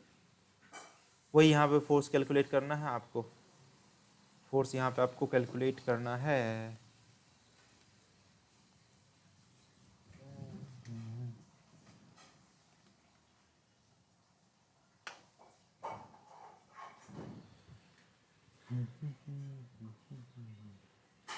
ठीक है। अब देखो ये इस पे फोर्स कौन कौन से लगा रहे होंगे, एक तो आपके ये वाले चार्ज, ये Q3 इस पे फोर्स इधर क्यों लगाया है, ठीक है। Q3 ने फोर्स किधर क्यों लगाया, आपको इधर की ओर फोर्स लगाया, और Q2 ने फोर्स किधर की ओर लगाया, इधर की ओर लगाया, राइट। सिमिलरली ये Q ने फोर्स किधर की ओर लगाया, इधर की ओर लगाया। अब ये तीनों फोर्स को क्या कर दो, ऐड कर दो आप, राइट। तीनों फोर्स को ऐड करने के बाद जो फोर्स आएंगे वो रिजल्टेंट फोर्स होंगे। नेक्स्ट चलते हैं। फिर वही यहाँ तीनों जन ऐड करना है आपको, राइट। सिमिलरली यहाँ पे इस वाले चार्ज पे फोर्स निकालना है, ये इधर की ओर फोर्स लगा रहा क्योंकि निगेटिव चार्ज हो गए, है ना। ये चार्ज निगेटिव है, निगेटिव चार्ज में अट्रैक्शन वाला फोर्स लगता है, तो ये इधर की ओर खींच रहा है ना। ये भी चार्ज इसको अपने तरफ खींच रहा है, तो ये दोनों का सम क्या हो जाएंगे, इधर रिजल्टेंट हो जाएंगे, राइट। F3 की वैल्यू देखो √3 ऑफ F आ गया, और F की वैल्यू क्या करेंगे, K Q डिवाइड बाय इसके बीच में डिस्टेंस क्या है, L², ठीक है। तो KQ² डिवाइड बाय L², यहाँ पुट कर देंगे तो नेट फोर्स की वैल्यू आ जाएगी। आगे चलते हैं, अब इलेक्ट्रिक फील्ड के बारे में बात करेंगे, इलेक्ट्रिक फील्ड के बारे में बात करेंगे। Late us consider point charge. Electric field मतलब क्या कि कोई भी चार्ज किसी भी स्पेस में अगर रखा हुआ रहता है तो वो अपने चारों तरफ एक फील्ड क्रिएट करता है, राइट। ये अपने चारों तरफ एक फील्ड क्रिएट कर रहा होता है, और इस फील्ड में, है ना, ये क्यू चार्ज है लेट से, अगर इस फील्ड में कोई चार्ज क्यू चार्ज यहाँ पर रख दे तो इस पर फोर्स लगना स्टार्ट हो जाता है, राइट। ऐसा इस तरह से है कि मतलब कोई भी रीजन में अपन जाते, जो कोई बाहुबली टाइप का इंसान होता है तो उसका नाम सुनते ही अपने को क्या लगना है, थोड़ा सा डर लगना स्टार्ट हो जाता है, मतलब अपने पे फोर्स लगना स्टार्ट हो जाता है। वही चार्ज के साथ भी वही हो रहा है। चार्ज कहीं स्पेस में अगर रखते हैं तो वो अपने चारों तरफ एक भोकाल मचा कर रखता है। भोकाल कहने का मतलब है कि वो फील्ड बना कर रखता है चारों तरफ, राइट। और इस फील्ड में जो भी आता है तो वो एक डर को महसूस करता है, एक फोर्स को महसूस करता है, राइट। वही कितना ये फील्ड बना कर रखा हुआ है, क्योंकि चार्ज है इसलिए इलेक्ट्रिक फील्ड बनेंगे, राइट। कितना इसने भूकाल मचाया अपने फील्ड में, उसकी जो वैल्यू होता है पॉइंट चार्ज की वजह से। अगर ये क्यू चार्ज है, ये r डिस्टेंस पे कितना इसने भूकाल मचाया, उसकी वैल्यू अपन कैलकुलेट करते हैं। E इस चार्ज पे जितना फोर्स लगा होगा, इस चार्ज पे जितना फोर्स लगा होगा डिवाइड बाय ये चार्ज, यही चार्ज, राइट। इसको लिमिट की वैल्यू अगर Q टेंस टू 0 कर देते हैं, मतलब मतलब कहने का मतलब ये है कि ये एफ की वैल्यू काफ़ी मतलब क्यू की वैल्यू काफ़ी स्मॉल है। हमने टेस्ट करने के लिए यहाँ पे चार्ज लाया कि कितना इस पर फोर्स लग रहा होगा, तो ये फोर्स डिवाइड बाय क्यू कर देते हैं, तो ये जो इतना जो वैल्यू आता है इसी को क्या बोलते हैं, इलेक्ट्रिक फील्ड आया, राइट। सिर्फ मैग्नीट्यूड कैलकुलेट करना है फोर्स का, कितना फोर्स लगा है, तो क्या करेंगे क्यू इंटू ई कर देंगे, तो आपके पास नेट फोर्स आ जाने वाला। समझ में आया? वही यहाँ पे लिखा हुआ, let us consider point charge Q place in a vacuum at the origin O, if we place another point charge Q, another point charge q at a point p where op equals to r, then the charge q will exert a force on q as per the coulombs law। जाहिर सी बात है, q charge रखा हुआ है capital q, इससे r distance पे small charge q रखे गए हैं, तो इस पर फोर्स लगना स्टार्ट हो जाएगा। जितना फोर्स लगेगा वो फोर्स डिवाइड बाय, देखो ई आर की वैल्यू लिखा गया है, ई आर की वैल्यू लिखा गया है q divide by 4πε0 into are square.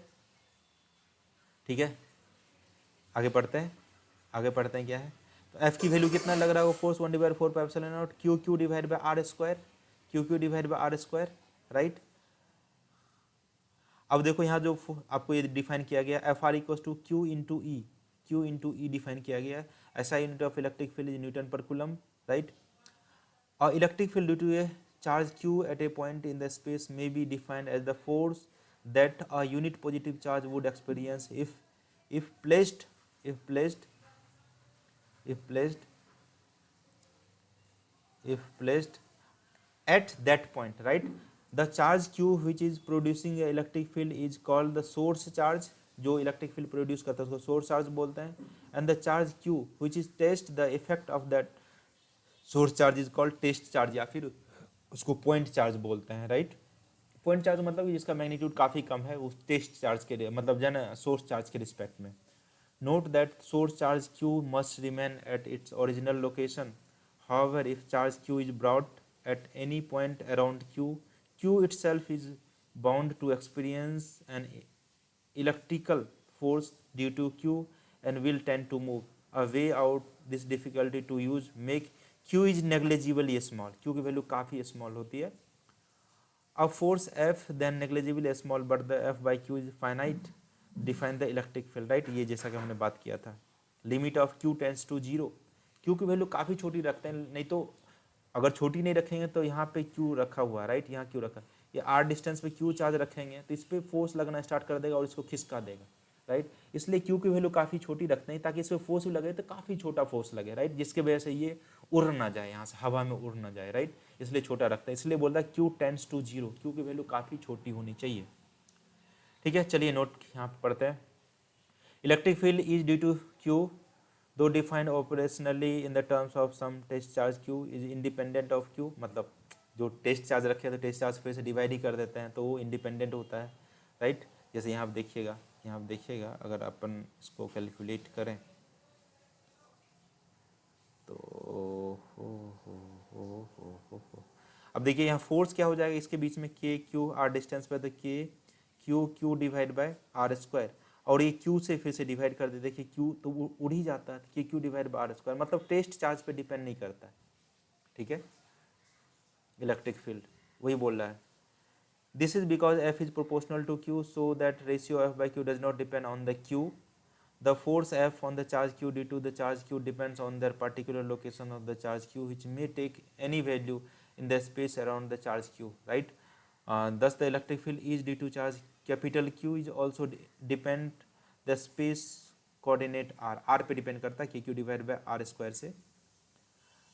फिर यहाँ पे लिखा हुआ the different charge q all over the space of the electric field exists every point in the 3-dimensional space, right। मतलब यहाँ पर अगर आपके पास पॉइंट चार्ज है तो ये चारों तरफ ये फील्ड लगा रहा होगा, ये है ना, हर एक तरफ ये फील्ड लगा रहे हैं। इसकी वैल्यू कितनी है पॉइंट चार्ज की वजह से, अगर point charge K Q divide by R square, where R is the distance from the point charge.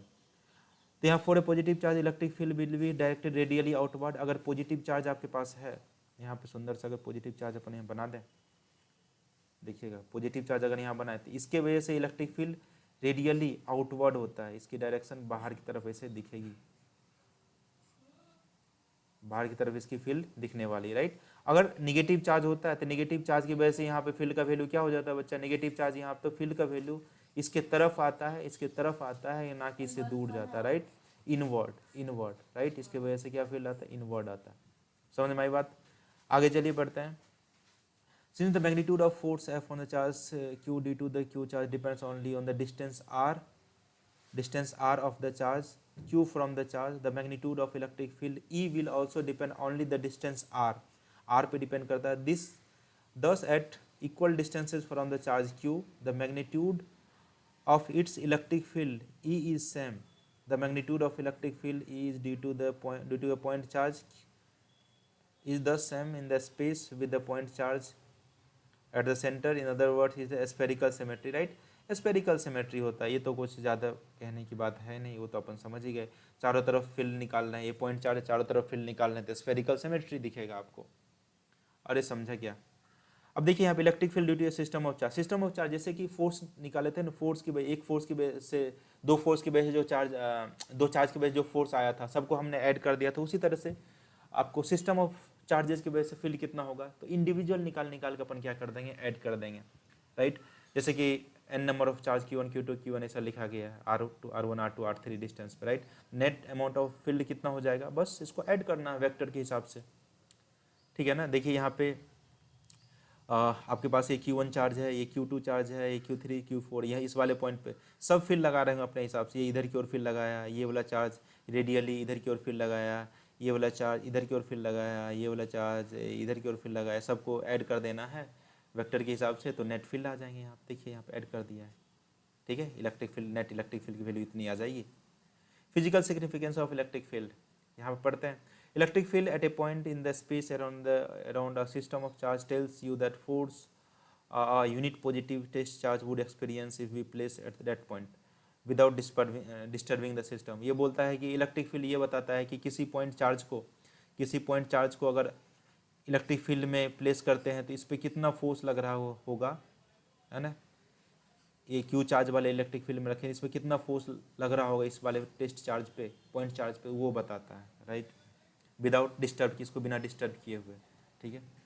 तो चलिए बात करते हैं अपना, आगे चलते हैं। Electric field is a vector field since force is a vector quantity, right. Force क्योंकि एफ डिवाइड बाय आप क्या कर रहे हो यहाँ पे कैलकुलेट करने के Q, F divide by Q कर रहे हैं, तो यहाँ पर भी फील्ड की जो वैल्यू आती है वो भी एक वेक्टर क्वांटिटी ही आती है। समझा गया? ये तो सिंपल है। ओके चलिए आगे चलते हैं। हाँ यहाँ क्या बोल रहा है भैया, ये बोल रहा है कि the true physical significance of concept of electric field however emerges only when we go beyond electrostates and deal with the time dependent electromagnetic phenomena। electromagnetic phenomena को अगर अपन एनालिसिस करते हैं तो वहाँ पे आपको इस मतलब इलेक्ट्रिक फील्ड का एप्लीकेशन आपको दिखाई देता है। कैसे? Suppose we consider the force between two distant charge Q1 और Q2 accelerated motion, right, accelerated है मोशन, एक्सेलरेटेड मोशन में है वो charges, right, and go from one point to the another in with a speed of light c से जा रहा है। thus the effect of any motion of Q1 and Q2 cannot arise instantaneously, there be some time delay between the effect of force on Q2 because motion of Q1। it precisely here that notation of electric field strictly electromagnetic field is the natural and very useful। the field picture the accelerated motion of charge Q1 produces an electromagnetic wave which then propagate with the speed of c reach Q2 cause of force on Q2। मतलब देखिए ऐसा बोल रहा है कि अगर ये Q1 charge है, ये Q2 चार्ज है, राइट, अगर ये एक्सलेट करता हो इधर की ओर जा रहा है, एक्सलेट करता हो इधर की ओर जा रहा है, तो इलेक्ट्रिक फील्ड जैसे ही यहाँ पे पहुंचेगा, राइट, ये इंस्टेंटली ऐसा बोल रहा है कि इसको फोर्स लगना स्टार्ट नहीं होगा क्योंकि एक्सलेट करता हुआ आगे की ओर जा रहा है, एक्सलेट करता हुआ आगे की ओर जा रहा है, तो कुछ टाइम लगेगा। वही यहाँ बोला कि the accelerated motion of charge Q1 produces electromagnetic wave, ये इलेक्ट्रोमैग्नेटिक वेव प्रोड्यूस करेगा जो इसको पहुंचने में इस चार्ज पे टाइम लगेगा, right, which then propagate with the speed of c reach Q2 and cause a force on Q2, इस पे फोर्स कॉज करेगा Q2, राइट।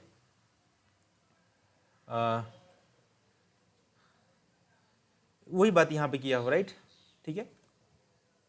मतलब यहाँ पे इलेक्ट्रोमैग्नेटिक वेव यहाँ पहुंचेगा, इलेक्ट्रोमैग्नेटिक वेव Q2 पे पहुंचेगा और इस पे फोर्स लगना स्टार्ट कर देगा, राइट। और ये इंस्टेंटली ऐसा बोलता पहुंचता है, क्योंकि स्पीड ऑफ लाइट से ट्रेवल कर रहा है तो ज़्यादा उस पर टाइम नहीं लगता, लेकिन कुछ भी तो टाइम लगेगा उसमें, राइट। तो वही यहाँ पर बात कर रहा है कि इंस्टेंटेनियसली अराइज, यहाँ पे लिखते हैं, पीछे एक बार चलते हैं, देखिए यहाँ पे, thus effect of any motion of q1 q2 cannot arise instantaneously, right. भले ही स्पीड ऑफ लाइट से इलेक्ट्रोमैग्नेटिक वेव पहुंच रहा है यहाँ पे, लेकिन उसको कुछ ना कुछ टाइम तो लगेगा, राइट। और इस जैसे ही पहुंचेगा इस पे क्या लगाना स्टार्ट कर देगा, फोर्स लगाना स्टार्ट कर देगा, राइट। ये आपका रियल एप्लीकेशन है। चलिए आगे चलते हैं, आगे चलते हैं। A source of time dependent electromagnetic field turn on A short interval of time and switched off lives behind propagating electromagnetic field transporting energy. कोई भी मतलब एक्सेलरेटेड कोई चार्ज पार्टिकल है तो उसका मतलब अगर आप ऑफ कर देते हैं, उसकी जो है ना इलेक्ट्रोमैग्नेटिक फील्ड ऑफ कर देते हैं तो क्विकली वो जो है ना आपका ऑफ नहीं होगा, राइट। वो पीछे में क्या छोड़ देगा आपको, प्रोपगेटिंग इलेक्ट्रोमैग्नेटिक फील्ड छोड़ देगा, राइट, जो एनर्जी को ट्रांसपोर्ट कर रहा होगा, ठीक है। अब यहाँ पे नेगेटिव चार्ज है, नेगेटिव ये यहाँ से यहाँ तक इधर की ओर जा रहा है, तो इस पे फील्ड की वैल्यू, मतलब इलेक्ट्रिक फील्ड क्या है, पॉजिटिव चार्ज से नेगेटिव चार्ज। और पता है कि इलेक्ट्रॉन जो है ना इलेक्ट्रिक फील्ड के अपोजिट डायरेक्शन में मूव करता है, क्योंकि इलेक्ट्रॉन पे नेगेटिव चार्ज होता है, राइट। और पॉजिटिव चार्ज इलेक्ट्रिक फील्ड के डायरेक्शन में मूव करता है। अगर पॉजिटिव चार्ज यहाँ पर रख देंगे तो it will move in the direction of positive charge, ठीक है। चलिए आगे चलते हैं।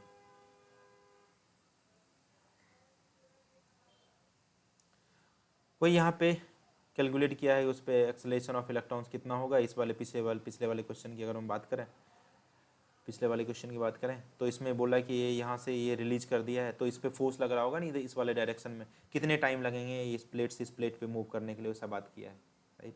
फिर उसी तरह से यहाँ पे प्रोटॉन लिख लिया है, तो प्रोटॉन को कितना टाइम लगेगा इधर की ओर आने में, राइट। तो टाइम 2h/e, मतलब इसके बीच में कुछ h डिस्टेंस होगा, ठीक है, 2h/e कर दिया है। और e की वैल्यू क्या हो जाएंगे, E/me, राइट। एक्सेलरेशन की वैल्यू चेंज हो जाएगी क्योंकि मास ऑफ इलेक्ट्रॉन चेंज हो जाएंगे, मास ऑफ यहाँ पे प्रोटॉन, पॉजिटिव चार्ज प्रोटॉन का मास लेते हैं, यहाँ मास ऑफ इलेक्ट्रॉन्स हो जाएंगे, तो टाइम की वैल्यू अलग अलग आएंगे। जैसे देखो QE/mp हो गया, मास ऑफ प्रोटॉन हो गया यहाँ पे, तो यहाँ पे आपके पास टाइम की वैल्यू आ गई, ठीक है। चलिए आगे चलते हैं। हाँ देखिए यहाँ पे इलेक्ट्रिक फील्ड कैलकुलेट किया, सबकी वजह से इलेक्ट्रिक फील्ड कैलकुलेट करके ऐड कर दिया, राइट। इसने इस पे कितना फील्ड लगाया होगा, इधर की ओर लगाया फील्ड, और इसने कितना फील्ड लगाया होगा यहाँ पे, सारे मतलब Q2 ने कितना फील्ड लगाया, क्यों, और ये Q1 ने कितना फील्ड लगाया, सारे की वजह से फील्ड को ऐड कर दिया, राइट। ऐड कर दिया तो यहाँ से आपके पास नेट फील्ड की वैल्यू आ जाएगी, ठीक है। E1A 2A, एक सेकेंड,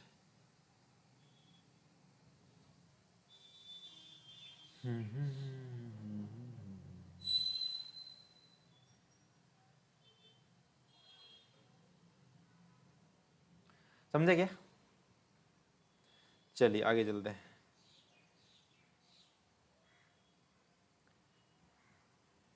चैप्टर बड़ी है थोड़ी सी है ना, फिर 1B 2B है ना, सबको यहाँ पे ऐड किया हुआ है। अब इलेक्ट्रिक फील्ड लाइंस की बात करते हैं, मतलब चार्जेज अपने को पता है फील्ड क्रिएट करता है। जैसे देखो यहाँ पे पॉजिटिव चार्ज है, पॉजिटिव चार्ज है तो पॉजिटिव चार्ज अपने को जैसे कि पता है positive charge radially outward field बनाता है, देखो चारों डायरेक्शन में रेडियली आउटवर्ड फील्ड बनाया, ठीक है। Negative charge radially inward field बनाता है, electric field a point charge. यहाँ पर वही लिखा गया है कि electric field it is a vector quantity, क्योंकि फोर्स से बना हुआ, फोर्स डिवाइड बाय क्यू करते हो तो आपके पास इलेक्ट्रिक फील्ड आता है, राइट। तो ये एक वेक्टर क्वांटिटी है, can be represented as the vectors, let us try to represent is due to a point charge की वजह से यहाँ पर रिप्रेजेंट किया गया है, ठीक है। Point charge Q at a place origin, the magnitude of electric field at a point decreases inversely at the square of distances of the point from the charge, the vector gets shorter as one goes away from the origin, right. अगर आप origin से दूर जाओगे तो field की value क्या होती चली जाएगी, डिक्रीज होती चली जाएगी, राइट, क्योंकि आर की वैल्यू बढ़ती चली जाएगी, तो R² 1/r², इसकी वैल्यू घटती चली जाएगी, राइट। वही बोला कि decreases as we go away from the origin, pointing radially outward, बाहर की तरफ पॉइंट करता है। each arrow indicate the electric field, the force acting on a unit positive charge placed at a tail that arrow connect the arrow pointing in one direction, and the resulting figure represents the field lines, right? Field lines को represent कर रहा है, ये field lines को represent, ये भी field lines represent, सारे field lines को क्या कर रहा है, रिप्रेजेंट कर रहा है ये सारे। The magnitude of the field is represented by the density of the field lines. जितना ज़्यादा मान चलो कि इस पर कोई एक चार्ज है, लेट सपोज कि चार्ज यहाँ पे क्यू, इस पर जितने ज़्यादा फील्ड लाइंस होंगे उतना ज़्यादा वो वहाँ की इलेक्ट्रिक फील्ड स्ट्रेंथ की वैल्यू ज़्यादा होगी, राइट। जितने कम फील्ड लाइंस होंगे उस पर उतने फील्ड लाइंस की मतलब इलेक्ट्रिक फील्ड का स्ट्रेंथ इतनी कम होगी, राइट। तो वही यहाँ पे बात किया हुआ है। The magnitude of the field represented by the density of field lines E. E is strong near the charge, and the density of field lines is more near the charge lines are closer, right? अगर charge के पास देखोगे तो charge के पास देखो पास पास है, जैसे जैसे दूर जा चलना स्टार्ट कर जाते हैं इसके बीच में डिस्टेंस की वैल्यू क्या हो गई, बढ़ गई, इसके बीच में डिस्टेंस की वैल्यू क्या हो गई, बढ़ गई, ठीक है। Gets weaker and density of the field lines is less resulting in the well separated lines. चलिए आगे चलते हैं। यहाँ क्या बोल रहा है, it is the relative density of the lines in the different regions which is important, right. Relative density का बात यहाँ पे ज़्यादा मैटर करता है। ये यहाँ पे देखिए चार्ज क्यू है, यहाँ से फील्ड लाइंस निकल रहे हैं इधर की ओर, इस पर 2-3 पॉइंट मार्क किया, एस पॉइंट मार्क किया, यहाँ पर आर पॉइंट मार्क किया है, राइट। देखो एस में क्या है, डेंसिटी कम है, और आर में क्या देखो डेंसिटी ज़्यादा है। यहाँ पर कितने फील्ड लाइन्स है, लगभग 1 2 3 है। इसका मतलब यहाँ पर ज़्यादा स्ट्रॉन्गर फील्ड है, यहाँ पे क्या है आपका वीकर फील्ड है, region of the weaker field, region of the stronger field यहाँ पे, ठीक है। तो यहाँ पर relative density closeness, the field lines at different point indicates the relative strength of the field at those point, the field lines crowd where the field lines is strong and the are space apart is a weak. जहाँ पे ज़्यादा space है lines के बीच में वहाँ weak field होते हैं, ठीक है। The picture show that field of region R is stronger than S, R is stronger, R पे ज़्यादा है क्योंकि आर पे क्या है, रिलेटिव क्लोजनेस क्या है फील्ड लाइंस की ज़्यादा है, इसलिए यहाँ पे स्ट्रॉन्गर फील्ड है, यहाँ पे रिलेटिव क्लोजनेस कम है इसलिए यहाँ पे वीकर फील्ड है। अरे समझा क्या, अरे समझ गया, ये तो कुछ नहीं है। Delta theta equals to delta R by R, ये होता ना, delta theta equals to delta R by R, मतलब जो एंगल को जो आप डिफाइन करते हो, angle is arc length, arc length divide by arc length divide by radius, arc length divide by radius, ये एंगल है, ठीक है। तो theta equals delta R divide by R. Likewise in 3 dimension the solid angle subtended by a small perpendicular plane area delta s at a distance r can be written as ohm equals to delta S divide बार। जैसे अपन plane angle में लिखते हैं arc length divide by radius, उसी तरह solid angle मतलब 3D में जो एंगल होता है, 3D में जो एंगल होता है, यहाँ पर जो एंगल बना है उसको ओम से रिप्रेजेंट करते हैं। तो ओम इक्वल्स टू होता है इसका जो एरिया है, राइट, इसका एरिया डेल्टा एस है, तो delta S divide by R square, यहाँ का अगर डिस्टेंस ये रेडियस आर के बराबर, तो यहाँ पे इतना एंगल बन रहा होता है 3D में, वही यहाँ पे लिखा गया है। गिवन है solid angle number of radial field lines is same for 2 points P1 P2 indicate distance R1 R1 और R2 पे, ये आपका सॉलिड एंगल यहाँ पर बन रहा है, सॉलिड एंगल यहाँ पर भी बन रहा है, मतलब same number of field lines जा रहे हैं, ये जो इससे निकल रहा है वही इससे निकल रहा है, क्योंकि एंगल सेम है ना, यहाँ पे एंगल तो सेम ही बन रहे हैं, जैसे डेल्टा ओम यहाँ पर दिखाया गया है, राइट। ये यहीं पे बात किया है। Region given solid angle the number of radial field lines is same, right. जितने फील्ड लाइंस इस वाले एरिया से गुजर रहा है वही फील्ड लाइंस इस वाले एरिया से गुजर रहे हैं, तो ये बोल रहा है कि सेम है, ठीक है, कोई बात नहीं, सेम है, अच्छी बात है। आगे चलते हैं। Number of radial field lines are same, the 4 points P1 and P2 distance R1 R2 from the charge, the element of area subtending the solid angle ohm is R1 square into मतलब solid angle delta ohm and the element of area R2 into delta ohm is P2 respectively. The number of lines cutting these area elements is the same, वही बात कर रहा है, घुमा फिरा कितना एक ही बात को बोल रहा है। The number of field lines cutting unit area element is therefore is n divided by R1 square into ohm and the P2 is n into R2 square ने उसको मल्टीप्लाई कर दिया, ठीक है, respectively. Since n and ohm are common, the strength of the field lines clearly has 1 divided by R square proportional, 1 divide by R square के proportional होता है, वही बात यहाँ पे घुमा फिरा के बात किया है, ठीक है। The picture of the field lines was invented by the Faraday to develop the intuitive non mechanical way of visualising the electric field around the charge configuration. Faraday called them line of force, मतलब Faraday साहब ने मतलब आपको intuitive मतलब pictures देख के कैसे पता करोगे कि यहाँ पे फील्ड कितना स्ट्रॉन्गर है या फोर्स कितना लग रहा है किसी चार्ज पार्टिकल पे, वो आइडेंटिफाई करने के लिए फैराडे साहब ने मतलब पिक्चोरियल एक जो है ना व्यूज प्रेजेंट किया था। ठीक है, वही बात यहाँ पे लिखा गया। चलिए 10 यहाँ पे electric field lines 10 A way of pictorial mapping of the electric field around a configuration of A charge. बस आगे क्या बोल रहे हैं, वही क्यों पॉजिटिव चार्ज है तो यहाँ पे स्फेरिकली इक्वली स्पेस्ड आपके है ना फील्ड लाइंस यहाँ ड्रॉ किया हो। अगर निगेटिव चार्ज है क्यू लेस देन जीरो है तो यहाँ पे इनवर्ड हो गए, वो यहाँ पे लिखा हुआ है tangent to at each point of the direction of the electric field at that point. ठीक है, अब field lines in space curve, तो कर्व इन 3 डायमेंशन, थ्री चारों तरफ से निकल रहे होते हैं मतलब ऑल डायरेक्शन में। और field lines in is a space curve and the curve is 3 dimension. Okay आगे बढ़ते हैं।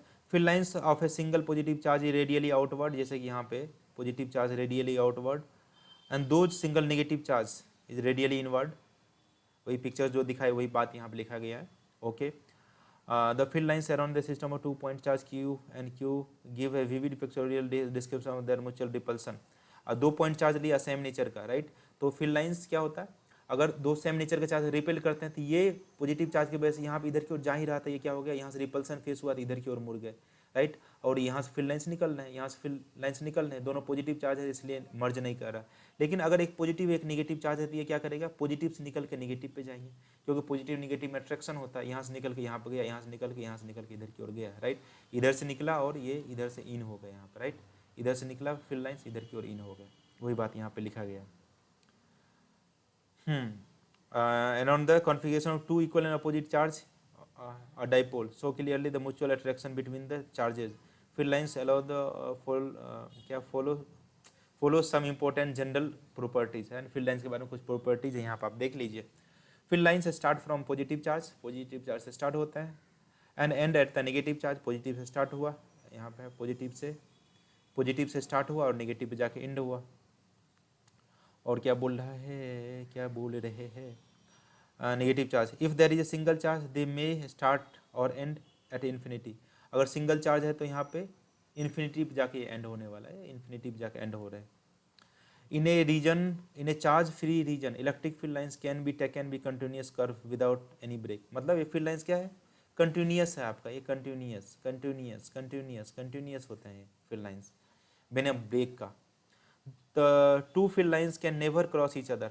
दो फील्ड लाइंस कभी एक दूसरे क्रॉस नहीं करेंगे। क्रॉस अगर करेंगे तो यहाँ पे 2 डायरेक्शन आपका हो जाएंगे, इधर की ओर डायरेक्शन, ये फील्ड लाइंस बोलेंगे, ये इधर की ओर डायरेक्शन। मतलब फील्ड लाइंस पर अगर टेंजेंट ड्रॉ करोगे 2 डायरेक्शन होगा उस पॉइंट पे, और ये पॉसिबल नहीं हो सकता है क्योंकि इलेक्ट्रिक फील्ड एक वेक्टर क्वांटिटी है, वेक्टर क्वांटिटी के एक पॉइंट पे 2 डायरेक्शन संभव नहीं है, राइट। इसलिए बोलता है कि 2 field lines never intersect each other.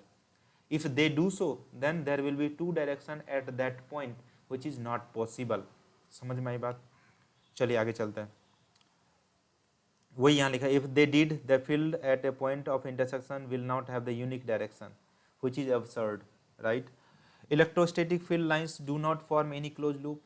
Electrostatic field lines कोई भी क्लोज लूप का फॉर्म नहीं करता, मतलब पॉजिटिव से निकला और पॉजिटिव आ गया इधर की ओर, राइट। ये इधर से निकल गया तो आगे की ओर भागते चला जाएगा, right. This follow the conservative nature of electric field. अब इलेक्ट्रिक फ्लक्स की बात करते हैं। अब देखिए इलेक्ट्रिक फ्लक्स क्या होता है। इलेक्ट्रिक फ्लक्स सिंपली जो अपन इसको पढ़ते हैं, that is something passing perpendicular to an area. ये आपके पास कोई मान चलो कि एरिया है, इससे कोई चीज़ अगर पास कर रहा है तो उसको अपना फ्लक्स बोलेंगे। अगर मान चलिए कि यहाँ से वाटर पास कर रहा है तो इसको वाटर फ्लक्स बोलेंगे। सिमिलरली अगर यहाँ पे इलेक्ट्रिक फील्ड लाइंस पास कर रहा है, इलेक्ट्रिक फील्ड लाइन से अगर यहाँ से पास कर रहा है तो उसको अपना क्या बोलेंगे, इलेक्ट्रिक फ्लक्स बोल देंगे। तो something passing through an area is called flux. अब मान चलो यहाँ से फील्ड लाइंस पास कर रहा है, राइट। तो अब अगर मान चलो इसके एरिया को ऐसे कर देंगे, एरिया का ऐसे कर देंगे, जो फील्ड लाइंस ऊपर से पास कर रहा था ये ऊपर से पास कर जाएगा। इसका मतलब इससे नंबर ऑफ फील्ड लाइंस क्या हो जाएंगे, कम हो जाएंगे। अगर एरिया को छोटा कर देंगे, इस एरिया को अगर छोटा कर देंगे तब पर ही फील्ड लाइंस क्या हो जाएंगे, कम हो जाएंगे। इसका मतलब फ्लक्स की वैल्यू आप एंगल पे भी डिपेंड करता है, किस एंगल पे रख रहे हैं, कितना एरिया उस पर डिपेंड करता है। अगर मान चलो कि फील्ड लाइंस की डेंसिटी बढ़ा देंगे, उससे भी फ्लक्स की वैल्यू क्या हो जाएगा, बढ़ जाएगा। मतलब something passing perpendicular to an area is called flux, ठीक है। वही यहाँ पे डिफाइन किया कि इलेक्ट्रिक फ्लक्स के बारे में।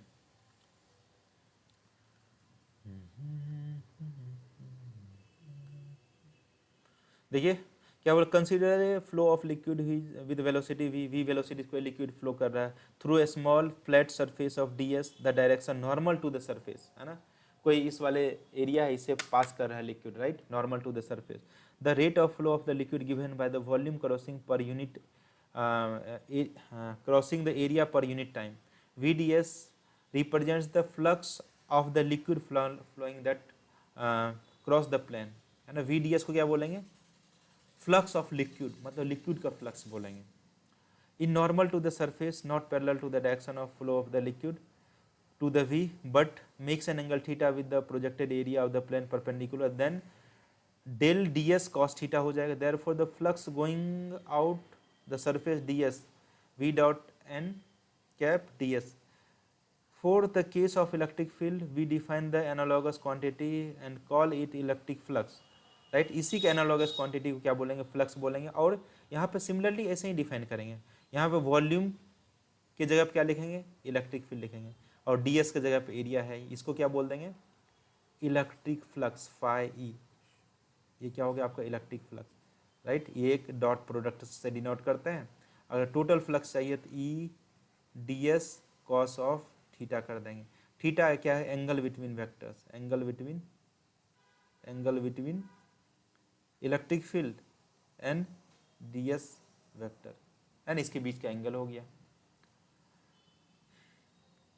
देखा, analogous quantity is called electric flux, analogous quantity मतलब इसी के एनालॉगस हो गया, should have note that there is no flow of physically observable quantity like the case of liquid flow, मतलब इलेक्ट्रिक मतलब फ्लक्स आपको दिखाई नहीं दे रहा, मतलब ये चार्ज बॉडी है तो फ्लक्स ऐसे पास कर रहा है, वो दिखाई थोड़े देगा, अनलाइक द लिक्विड दिखाई देता है, वही बात किया है यहाँ पे,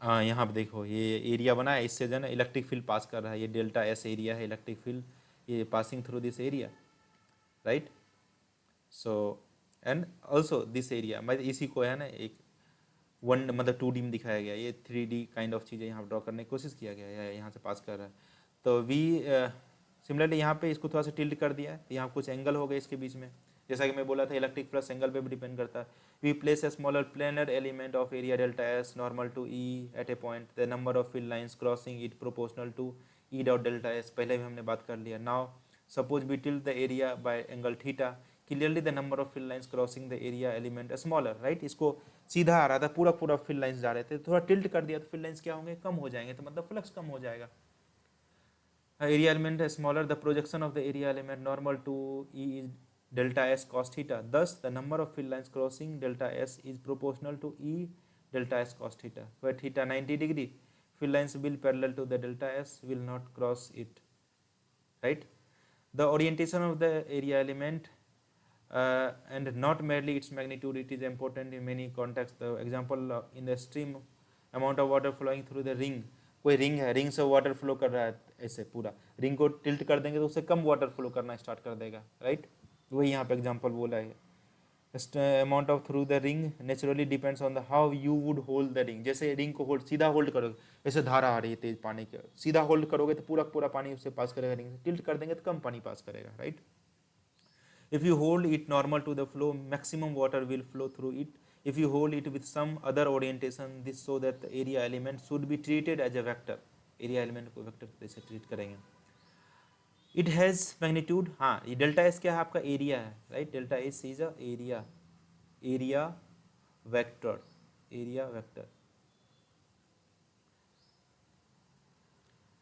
एरिया में should be treated as a vector, it has magnitude and also direction, मतलब एरिया वेक्टर है तो उसके पास मैग्नीट्यूड भी होंगे, डायरेक्शन भी होंगे, how to specify the direction of planar area, तो कोई प्लेनर बॉडी उसका एरिया वेक्टर क्या होगा, आउटवर्ड नॉर्मल्स, राइट, ये जो एरिया डेल्टा एस, इसका एरिया तो मैग्नीट्यूड तो ये होगा जाएंगे पूरा, राइट, ये वाला पूरा मैग्नीट्यूड हो गया, लेकिन इसका डायरेक्शन किधर होगा, perpendicular to that area, right, वही बात यहाँ पे लिखा हो क्या है, नॉर्मल, इट्स नॉर्मल,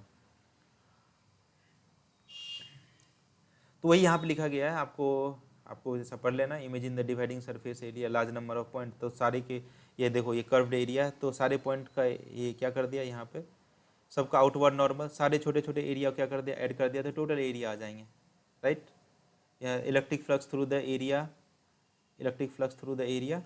क्या लिखा हुआ, phi cos E delta S cos theta, पहले हमने बोल दिया इसका। Theta is the angle between the electric field and the delta S, right, delta S. For close surface, यहाँ पे हमने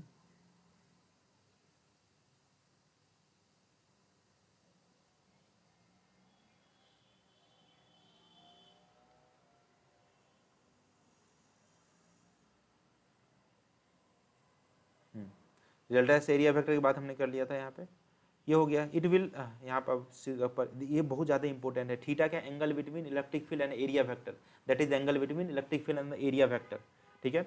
तो फाई की वैल्यू से निकलती है। यहाँ पे एक पॉइंट और बहुत ज़्यादा इंपॉर्टेंट है, it will not be proper to say that number of field lines is equal to E dot delta S, right. ऐसा नहीं कह सकते हैं कि मतलब ई डॉट डेल्टा एस की वैल्यू, फ्लक्स की वैल्यू हमेशा एक नंबर में ही होगा, मतलब 2 3 4 5 ऐसा नहीं होगा, राइट। ऐसा बोलते हैं number of field lines passing through an area, ऐसा नहीं कह सकते। वो एरिया का ओरिएंटेशन पे भी डिपेंड करता है, राइट, कितना ओरिएंटेशन है, किस तरह का area, number of field lines पे भी डिपेंड करता है। तो इसीलिए बोला कि इसके बराबर पर नहीं बोल सकते। Number of field lines is after all a matter of how many field lines we choose to draw. What is the physically significant is that relative number of field lines crossing a given area at different points, ठीक है। चलिए, flux का जो है ना आपका unit क्या हो जाएगा, Newton per coulomb electric field into area. Electric field का न्यूटन पर कूलम होता है, और डेल्टा एस का क्या हो जाएंगे आपके पास, डेल्टा एस की क्या आ जाएगी value, meter square, right, area का मीटर स्क्वायर आ गया। The basic definition of electric flux is given by can be used in the principle to calculate flux through an any given surface, है ना। ये वाला अपने को इक्वेशन को यूज करना है, right, we have to use this equation to calculate flux, is taken to be constant over the all surface, right.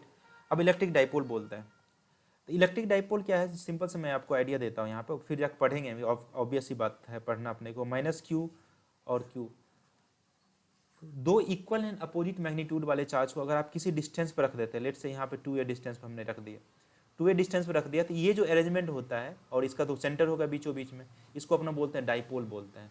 और ये डाइपोल है तो इसका डाइपोल मोमेंट डिफाइन होता है, charge magnitude of charge and distance between these two, इसको अपना बोलते हैं डाइपोल मोमेंट। ये एक वेक्टर क्वांटिटी है जिसका direction negative to positive charge होता है, निगेटिव से पॉजिटिव चार्ज की तरफ इसका डायरेक्शन होता है, राइट। तो यहाँ पे electric dipole is a pair of equal and opposite point charges of q and minus q separated by a distance of 2a. A line connecting the two charges defines a direction in space. By convention, the direction of minus q to q is said to be the direction of the dipole, right. A midpoint of the location of minus q and q called the center of the dipole, right, is center of dipole, बीच वाला point. The total charge on the electric dipole is obviously 0, क्योंकि एक plus charge है एक minus charge है। This does not mean that electric field dipole is zero, right, मतलब total charge zero है तो इसका मतलब फील्ड जीरो हो जाए, ऐसा नहीं कह सकते, क्योंकि चार्ज एक पॉइंट पर नहीं रखा गया, चार्ज सेपरेटेड है डिस्टेंस पे। Since the charge q and minus q are separated by some distance, right, the electric field due to them when added do not exactly cancel out. However, at a distance much larger than the separation between two charges forming a dipole are greater than 2a, much greater than 2a, the field due to q and minus q nearly cancel out, मतलब काफ़ी ज़्यादा distance पर cancel कर सकता है, लेकिन कम distance पे है तो वो कैंसिल नहीं करेंगे, राइट, क्योंकि चार्ज एक जगह पर तो रखा नहीं है, सेपरेशन पर चार्ज रखा गया था, दोनों चार्ज की वजह से फील्ड की वैल्यू कैलकुलेट करके अपन ऐड कर देंगे, तो वो सफिशियंट अमाउंट ऑफ आपका इलेक्ट्रिक फील्ड कॉज करके देता है। समझ में आई बात, अरे समझा गया। चलिए आगे चलते हैं। Electric field due to dipole, dipole की वजह से दो पॉइंट पे अपन फील्ड कैलकुलेट करते हैं, एक्सिस पे कैलकुलेट करते हैं, दूसरा अपन इक्वेटोरियल प्लेन पे कैलकुलेट करते हैं। अब plane perpendicular to the dipole axis, dipole का जो एक्सिस होता है ये, इसके परपेंडिकुलर जो प्लेन होते हैं उसको अपना इक्वेटोरियल प्लेन बोलते हैं, और ये जो एक्सिस पे जो होता है उसको एक्सियल प्लेन बोलते हैं या एक्सियल पोजीशन बोलते हैं, राइट, ठीक है। तो अब देखो यहाँ पे अगर आप ड्रॉ करो, यहाँ पे ऐसा डायग्राम इसको ड्रॉ करना चाहिए, माइनस क्यू यहाँ पर रखा हमने और यहाँ से प्लस क्यू रख दिया, which is at a distance of 2a, 2a, बीच में सेंटर वाला पॉइंट हो गया। अब इस सेंटर वाले पॉइंट से r डिस्टेंस पे ये इसके एक्सिस पे अपने फील्ड कैलकुलेट करना है। तो दो की वजह से ये पहला चार्ज हो गया, दूसरा चार्ज हो गया, है ना। तो पहले चार्ज की वजह से ये कितना डिस्टेंस हो जाएगा आपका, ये यहाँ से यहाँ तक ये वाला डिस्टेंस कितना हो जाएगा टोटल। ये सेंटर से r है और ये सेंटर से इस वाले चार्ज के बीच का डिस्टेंस कितना है, a के बराबर, और यहाँ से यहाँ तक डिस्टेंस क्या है आपका a के बराबर। तो ये यहाँ से यहाँ तक डिस्टेंस कितना हो जाएगा, r में से a को माइनस कर देंगे तो क्या हो जाएगा r माइनस a, राइट। और टोटल डिस्टेंस इस चार्ज का क्या हो जाएगा, यहाँ से यहाँ तक r है और यहाँ से यहाँ तक a है, तो r प्लस a हो जाएंगे। तो दो चार्ज की वजह से फील्ड कैलकुलेट कर लो, इसके वजह से क्या हो जाएंगे, माइनस क्यू की वजह से क्या हो जाएगा, माइनस ई माइनस क्यू। तो क्यू डिवाइड बाय कितने डिस्टेंस पे है, 4 pi epsilon naught r plus a का whole square. Similarly plus Q के वजह से तो K Q divide by r minus a का होल स्क्वायर, और k का value 1 divide by 4 pi epsilon naught है, right. K Q divide by r minus a का स्क्वायर, राइट। ये क्या है, K Q divide by r plus a का square. दोनों को ऐड कर देना सिंपली, दोनों को जैसे ही आप ऐड करोगे, once you add these two equations, आपके पास ये वाला आपके पास टर्म आ जाएंगे, राइट। ये देखो यहाँ पे ये वाला डिस्टेंस 2a इसके बीच में, और ये वाला पॉइंट जो कि यहाँ से r डिस्टेंस पे इधर की ओर लिया, यहाँ पे फील्ड कैलकुलेट करना, दोनों को ऐड कर देंगे तो ये वाला टर्म आ जाएगा। क्योंकि r की वैल्यू काफ़ी बड़ी है, तो अपन क्या कर देंगे, ये a जो है ये तो काफ़ी छोटा हो गया, ये अगर काफ़ी छोटा हो गया तो उसको अपन क्या कर देंगे, नेगलेक्ट कर देंगे। तो नेगलेक्ट जैसे ही करेंगे तो आपके पास आर ए स्क्वायर की वैल्यू 0 होंगे, तो 4a r divide by r to power 4, तो यहाँ पर r क्यू आ जाएंगे। और यहाँ पे इसकी वैल्यू फिर से पुट कर देना, मतलब इसको आप ऐसे भी लिख सकते हैं ना, 2 टाइम्स 2 इंटू क्यू इंटू ए। तो 2 इंटू क्यू इंटू ए इसको क्या बोलेंगे, p, राइट। तो p डिवाइड बाई क्या आ जाएगा, 2p divide by r 4 pi epsilon naught into r Q, ये आ जाता है फील्ड का वैल्यू। सिमिलरली इक्वेटोरियल पॉइंट मतलब यहाँ पे इसकी वजह से ये जो आपका इक्वेटोरियल पॉइंट ये वाला हो गया, ये वाला आपका इक्वेटोरियल पॉइंट होगा। यहाँ पे फील्ड की वैल्यू, सॉरी ये इसका डायरेक्शन इधर की ओर होगा, यहाँ पे फील्ड की वैल्यू कितनी हो जाएंगे, तो इसके ये चार्ज की वजह से और ये चार्ज की वजह से, दोनों की वजह से यहाँ पर भी ऐड कर देंगे। तो ये वाला डिस्टेंस आपका क्या हो जाने वाला है, ये वाला डिस्टेंस अगर ये यहाँ से यहाँ तक a है और यहाँ से यहाँ तक r है, तो ये आ जाएगा आपके पास r square plus a square. Similarly ये वाला डिस्टेंस कितना आ जाएगा, r square plus a square. तो दोनों की वजह से अपन यहाँ पे ऐड कर दो, तो k plus Q divide 4 pi epsilon naught r square plus a, root under में है इसका स्क्वायर किया तो रूट खत्म हो गया है, ठीक है। सिमिलरली ये इसका दोनों का अपन ऐड करेंगे कॉस थीटा के टर्म में, तो अपने पास ये आ जाएंगे। फिर से ए का फिर से नेगलेक्ट कर दिया तो 2qa divide by 4 pi epsilon not, और यहाँ पे फिर से q इंटू, इसको रीअरेंज करके आपसे लिख सकते हैं q इंटू 2a, तो q into 2a value p रख देंगे, मतलब p डिवाइड बाई 4 पाई, पहले वाले का क्या हो गया case, 2p divide by 4 pi epsilon naught into R Q, ये जैसा कि हमने यहाँ पे लिखा था 2p divide by 4 pi epsilon naught into R Q, मतलब e प्रोपोर्शनल टू क्या हो गया, 1 डिवाइड बाई आर क्यू, ठीक है। मतलब field due to dipole is proportional to 1 divide by R cube, right. चलिए आगे चलते हैं, और इक्वेटोरियल पॉइंट पे यहाँ पर भी E directly proportional to 1 divide by R Q हो गया, तो के पी मतलब p divide by 4 pi epsilon naught, इसको ऐसे भी लिख सकते हैं ना, K P divide by R का क्यूब। चलिए आगे चलते हैं।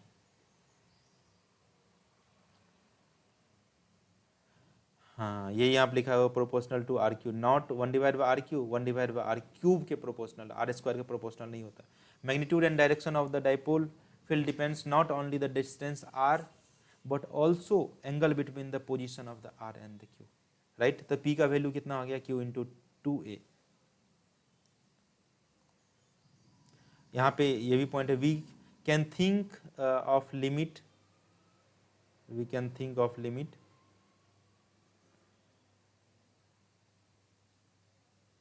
हाँ। तो यहाँ क्या बोल रहा है, आपका क्या होगा जनाबे अली। चलिए चलते हैं, ये क्या बोले, we can think the limit when the dipole size 2a approaches 0, a charge q approaches infinity in such a way that product of p equals to q into 2a is finite, such a dipole is referred as the point dipole, right।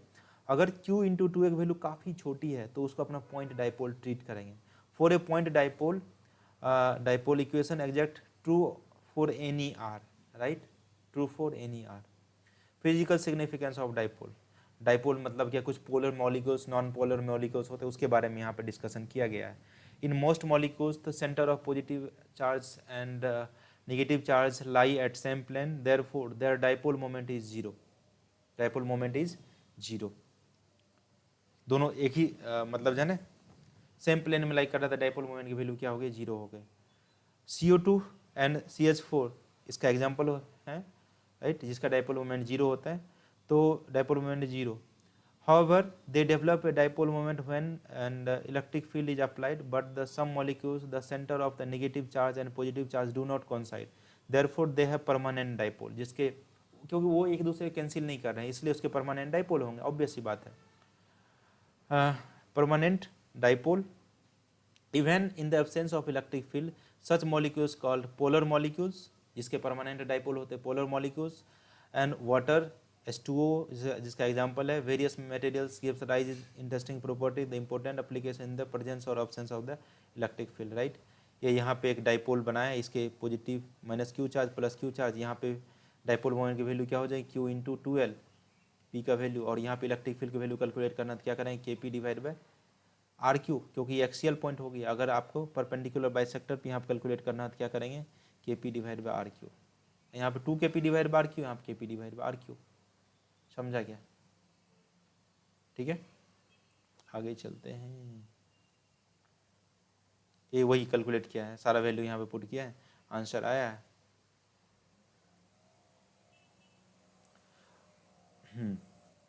देखो यहाँ पे P divide by 4πε0 RQ put किया, answer आया. Electric dipole in a uniform external field. अगर किसी dipole को uniform external field में put कर देते हैं तो उस पर टॉर्क लगना स्टार्ट हो जाता है, राइट. वो घूमना स्टार्ट कर देता है, जैसे कि मैंने यहाँ पे कोई इलेक्ट्रिक फील्ड लगाया ई, वैसे यहाँ पे बताया गया अभी, राइट. अगर यहाँ पर अगर कोई एक डाइपोल रख देते हैं, right, for an example, if we will place an dipole in this field, ये डाइपोल को हमने यहाँ प्लेस कर दिया, तो इलेक्ट्रिक फील्ड इधर की ओर है, तो डाइपोल मतलब यहाँ लेट से प्लस क्यू चार्ज है, और यहाँ पे माइनस क्यू चार्ज है, प्लस क्यू चार्ज है, माइनस क्यू चार्ज है. तो plus Q minus Q charge की वजह से इस पे फोर्स लगना स्टार्ट हो गया, क्यू इधर की तरफ, क्यू इधर की तरफ. नेट फोर्स तो यहाँ पर जीरो हो गया, F नेट इज जीरो, क्योंकि इधर क्यू है, इधर क्यू है, ठीक है, एक दूसरे का अपोजिट, ये जीरो हो गया. लेकिन टॉर्क जीरो नहीं होगा, टॉर्क जीरो इसलिए नहीं होगा क्योंकि लाइन ऑफ एक्शन इन दोनों का क्या अलग अलग है, right.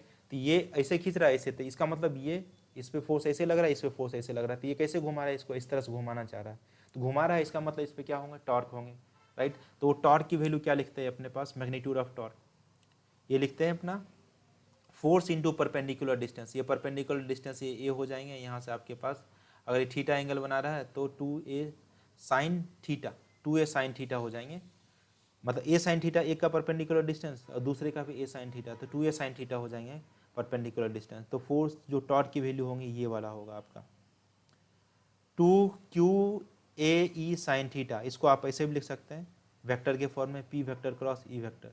It's direction is normal to the plane of the paper coming out, right. And the magnitude P cross is also PE sin theta is normal to the paper coming out, right.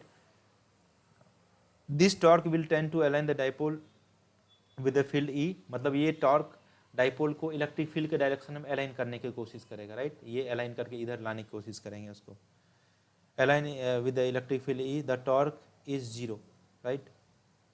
P align the torque is zero, मतलब जब ये electric field के direction में आ जाएंगे तो net torque की value उस पर जीरो हो जाएंगे, क्योंकि थीटा की वैल्यू क्या हो जाएगा, जीरो. बिकॉज इलेक्ट्रिक फील्ड और पोटेंशियल जो डाइपोल मोमेंट है दोनों का डायरेक्शन थीटा सेम डायरेक्शन हो जाएंगे, थीटा की वैल्यू जीरो हो जाएंगे, ठीक है. If P is parallel to E, anti parallel to E, in either cases net torque is zero. अगर एंटी पैरेलल भी है, मतलब इलेक्ट्रिक फील्ड इधर की ओर है और डाइपोल मोमेंट इधर, थीटा इक्वल्स टू 180 डिग्री, तो यहाँ पे साइन 180 डिग्री वैल्यू पुट करोगे, साइन 180 भी जीरो होता है, साइन 0 डिग्री भी जीरो, दोनों केस में क्या हो जाएंगे, zero. It can easily be seen that P is the parallel to E. The dipole has the net force in the direction of increasing electric field. When P is anti-parallel to E, the net force on dipole in the direction of decreasing field. Right? In general, the force depends on the orientation of P with respect to E. हाँ, मतलब ई और P में किस तरह का orientation है उस पर डिपेंड कर रहा है, राइट। अगर अगर अदर देन 0 डिग्री 180 डिग्री रखोगे तो उस पर कुछ फोर्स लगना स्टार्ट हो जाएगा, जिसके वजह से मतलब फोर्स तो हमेशा 0 है, मतलब टॉर्क लगना स्टार्ट हो जाएगा उस पर। समझा गया? चलिए आगे चलते हैं। बहुत बड़ी चैप्टर है रे तो, जैसे इसको पढ़ने में मेरे को है ना मतलब टाइम लगा था इसको, ठीक है। अब कंटिन्यूस चार्ज डिस्ट्रीब्यूशन के बारे में बात करते हैं। Continuous charge body distribution means अगर आपके पास कोई बॉडी है ना, 3 तरह का चार्ज डिस्ट्रीब्यूशन होता है। अगर कोई सरफेस है, सरफेस पर अगर अपन चार्ज दे देते हैं, क्यू चार्ज हमने दिया इस पर, तो क्यू डिवाइड बाय ये सरफेस का जो एरिया होगा ए, राइट, या इसका एरिया मान चलो कि डेल्टा एस है ना, इसका एरिया डेल्टा एस है, तो Q divide by delta S, जैसे हमने छोटा सा चार्ज दे दिया क्यू डिवाइड बाय डेल्टा, इसको क्या बोलते हैं? सरफेस चार्ज डेंसिटी, सिग्मा से डिनोट करते हैं। अब कोई लाइन है, इस पे चार्ज हमने कुछ दे दिया है ना, इस पे चार्ज मान चलो कि आप कुछ डेल्टा क्यू चार्ज इस पे दे दिया और इसकी लेंथ है लेट से डेल्टा एल, तो linear charge density lambda equals to delta Q divide by delta L define करते हैं, डेल्टा एल डिफाइन करते हैं, राइट। अगर कोई वॉल्यूम है, मतलब 3D बॉडी है, तो 3D बॉडी पर अगर चार्ज देते हो तो वहाँ पे वॉल्यूम चार्ज डेंसिटी डिफाइन होता है, राइट। तो उसको वॉल्यूम चार्ज डेंसिटी को रो से डिनोट करते हैं, तो rho equals to delta Q into delta V हो जाएंगे, राइट। मतलब delta Q divide by delta V, इसको रो बोलेंगे, ठीक है। वही यहाँ पर लिखा हुआ है। 3 तरह के चार्ज का डिस्ट्रीब्यूशन होता है। पहले डिस्क्रीट चार्ज का अपन बारे में बात करते हैं। डिस्क्रीट चार्ज यहाँ देखो पर we have also so far dealt with the charge configuration involving discrete charge q1 q2 q1. One reason why we restrict the discrete charge is that mathematical treatment is simpler and does not involve calculus. मतलब discrete charge के बारे में अगर अपन पढ़ते हैं तो वहाँ पे mathematical कोई भी calculation इतना ज़्यादा आती ही नहीं है, सिर्फ अपन ऐड कर देते हैं। जब अपन कंटिन्यूस चार्ज की बात करते हैं तो वहाँ पर आपको मैथमेटिकल कैलकुलेस इन्वॉल्व होता है, ठीक है। नेट चार्ज कैलकुलेट करने के लिए, नेट इलेक्ट्रिक फील्ड कैलकुलेट करने के लिए, लाइक वाइज, राइट। हाँ, for many purpose however it is impractical to work in terms of discrete charge, मुश्किल होता है डिस्क्रीट चार्ज के साथ काम करना, right. And we need to work with a continuous charge distribution. For example on a surface of charge conductor, it is impractical to specify the charge distribution in terms of location of the microscopic charge constituents. It is more feasible to consider the area element on the surface conductor, which is very small on the microscopic scale but big enough to include the very large number of charges, and specify the charge delta q on that element. We need define surface charge density sigma, जैसा हमने बात किया था, delta Q divide by delta S. उस surface पे charge delta Q दे दिया, उसका area क्या है? सरफेस का डेल्टा एस, तो sigma equals delta Q divide delta S surface charge density बोलते हैं। उसी तरह से अगर लेंथ पे अगर चार्ज दे दिए हो आप, तो डेल्टा क्यू डिवाइड बाई उसका delta L length. Similarly volume में दे दिया तो delta Q divide by delta V, इसको वॉल्यूम चार्ज, इसका यूनिट क्या हो जाता है? Coulomb per metre cube.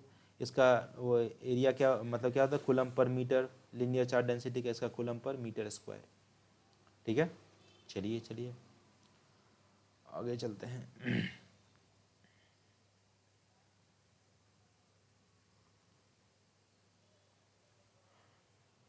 If the density of liquid we are referring to the microscopic density, we regard the continuous fluid flow and ignore its discrete molecular contribution। मतलब उससे compare किया liquid flow से, है ना। Liquid flow में आप liquid flow होता है ऐसा थोड़ी देखते हैं, मतलब एक लिक्विड का मॉलिक्यूल्स गिरा, 2 गिरा, कंटिन्यूस मानते हैं ना, वही उसी तरह से चार्ज को अपन कंटिन्यूस मानेंगे, राइट।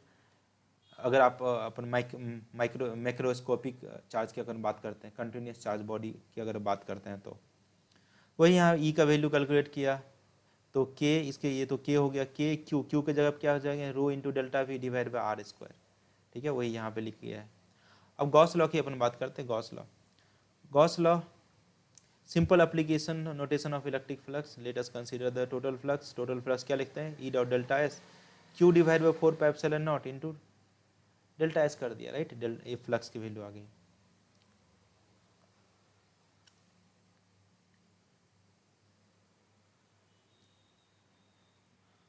ठीक है।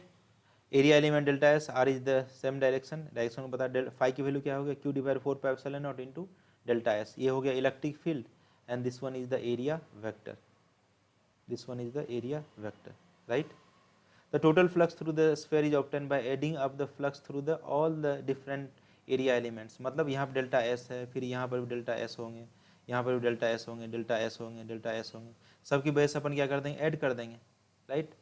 तो ई इंटू डेल्टा एस सबको आप इंटीग्रेट करोगे, इसको इंटीग्रेट करने के बाद क्या आ जाएगा आपके पास, ये सारे डेल्टा एस को अगर ऐड करेंगे तो पूरा सरफेस ऑफ एरिया, स्फेयर का सरफेस एरिया आ जाएंगे, दैट इज कितना होता है 4 pi into are square, right? 4 pi R in R square.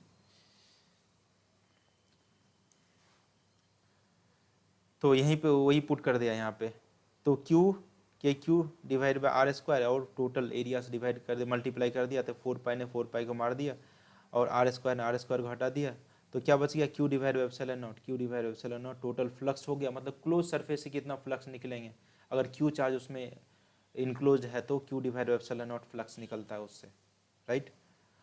तो simple see illustration of general result electricity Gauss law.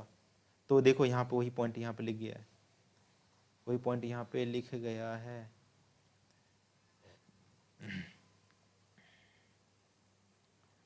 Electric flux through a close surface, electric flux through a close surface Q divide by epsilon not, Q is total charge enclosed by that surface S। The law implies that the total electric flux through a closed surface is zero if no charge enclosed by the surface। अगर surface के अंदर कोई भी charge नहीं है, zero charge है, तो उसके वजह से फ्लक्स की वैल्यू क्या हो जाएगा, फाई का वैल्यू जीरो। लेकिन कोई चार्ज इस बॉडी के अंदर है, इस एरिया के अंदर है, तो Q divide by epsilon not होगा इसका फ्लक्स की वैल्यू।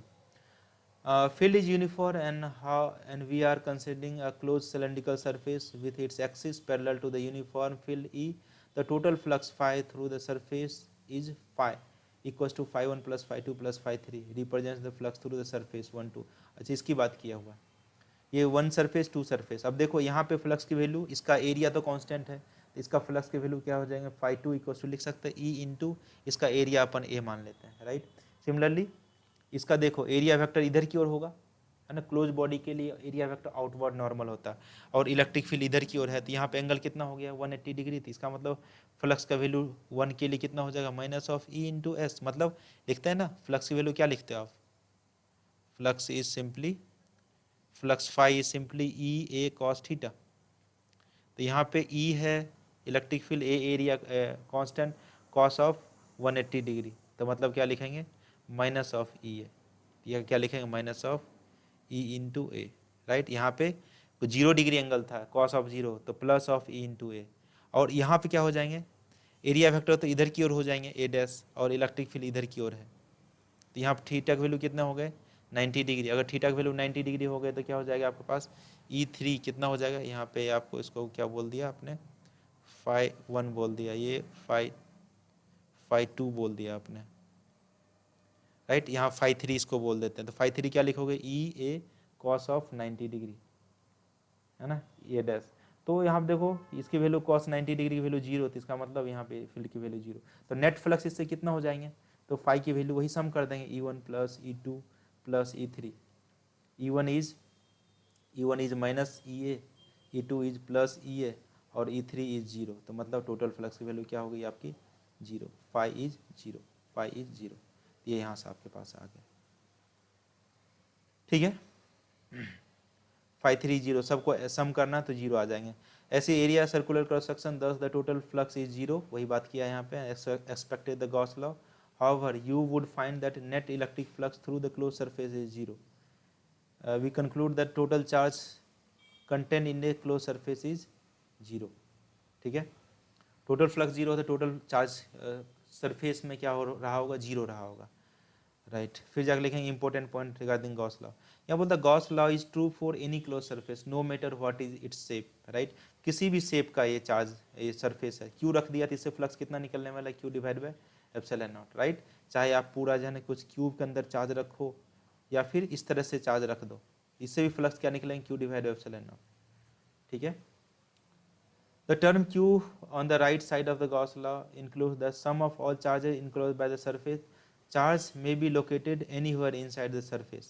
मतलब मान चलो कि इसमें जो है ना कुछ चार्ज Q1 है, Q2 है, Q3 है, तो गॉस लॉ से फ्लक्स क्या हो जाएंगे, Q1 plus Q2 plus Q3, Q4 भी अगर बाहर में है तो जो अंदर में चार्ज है वो डिवाइड बाय एप्सिलॉन नॉट करेंगे, ना कि बाहर वाले charge.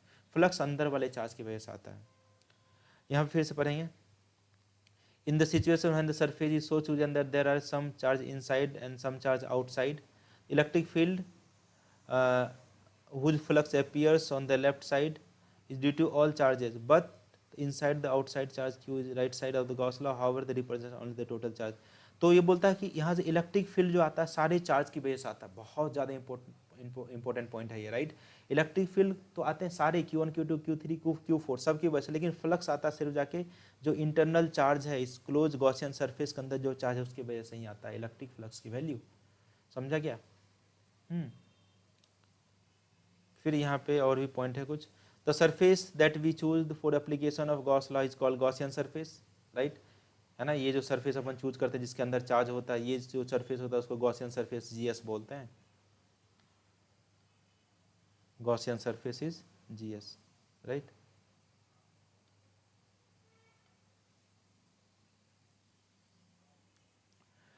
You may choose any Gaussian surface and apply the Gauss law. However, take care not to let the Gaussian surface pass through any discrete charge। कोई discrete charge से Gaussian surface pass नहीं करना चाहिए, right? This is because electric field to a system of discrete charge is not well defined at a location of any charge। मतलब electric field किसी point charge की वजह से same point charge पे define नहीं है, ठीक है। इसलिए है ना गॉसियन सरफेस बोलता है कि चार्ज से पास नहीं करना चाहिए, मतलब डिस्क्रीट चार्ज से पास नहीं करना चाहिए, राइट। यही बात यहाँ पे बोला है, right. Gaussian surface can pass through a continuous charge distribution, but continuous charge distribution से पास कर सकता है, ठीक है। Gauss law is often useful towards the much easier calculation of the electrostatic field. Electrostatic field calculation करने के लिए Gauss law का यूज करते हैं। When the system has some symmetry, this is facilitated by the choice of suitable Gaussian surface। मतलब अगर symmetry है तो अच्छा सा अपन है गॉस लॉ, जैसे कि सिमेट्रिकल है जैसे स्फेयर है या फिर क्यूब है तो आसानी से अपन लगा लेते हैं। अगर आरबीटीडी शेप का है तो वहाँ पे एरिया कैलकुलेट करना थोड़ा सा मुश्किल हो जाता है, इसलिए लगाना मुश्किल होता है भाई। Gauss law is based on the inverse square dependence of the distance of the content in the Coulomb's law. Any violation Gauss law will indicate that departure from the inverse square law. तो गलती हो जाएगा। ये इसी तरह से यहाँ flux calculate किया है, ये वाले इस वाले से कितना निकल रहा होगा, इसका एरिया और यहाँ से फील्ड से आप मल्टीप्लाई कर दो, इसका एरिया इसके फील्ड से मल्टीप्लाई, एंगल देख लेना। इसका इलेक्ट्रिक फील्ड अगर इधर की ओर है, एरिया भी इधर की ओर है, तो theta equals to 0 degree angle हो जाएंगे। इसका एरिया फैक्टर इधर की ओर होगा क्योंकि नॉर्मल इधर की ओर है और इलेक्ट्रिक फील्ड इधर की ओर, theta equals to 180 degree angle हो जाएंगे। समझा क्या? इस तरह से फ्लक्स की वैल्यू कैलकुलेट कर लेना। नेक्स्ट वो यहाँ पे कैलकुलेट किया है इस वाले पेज में। आगे चलते हैं, प्रोसेसिंग हो रहा है।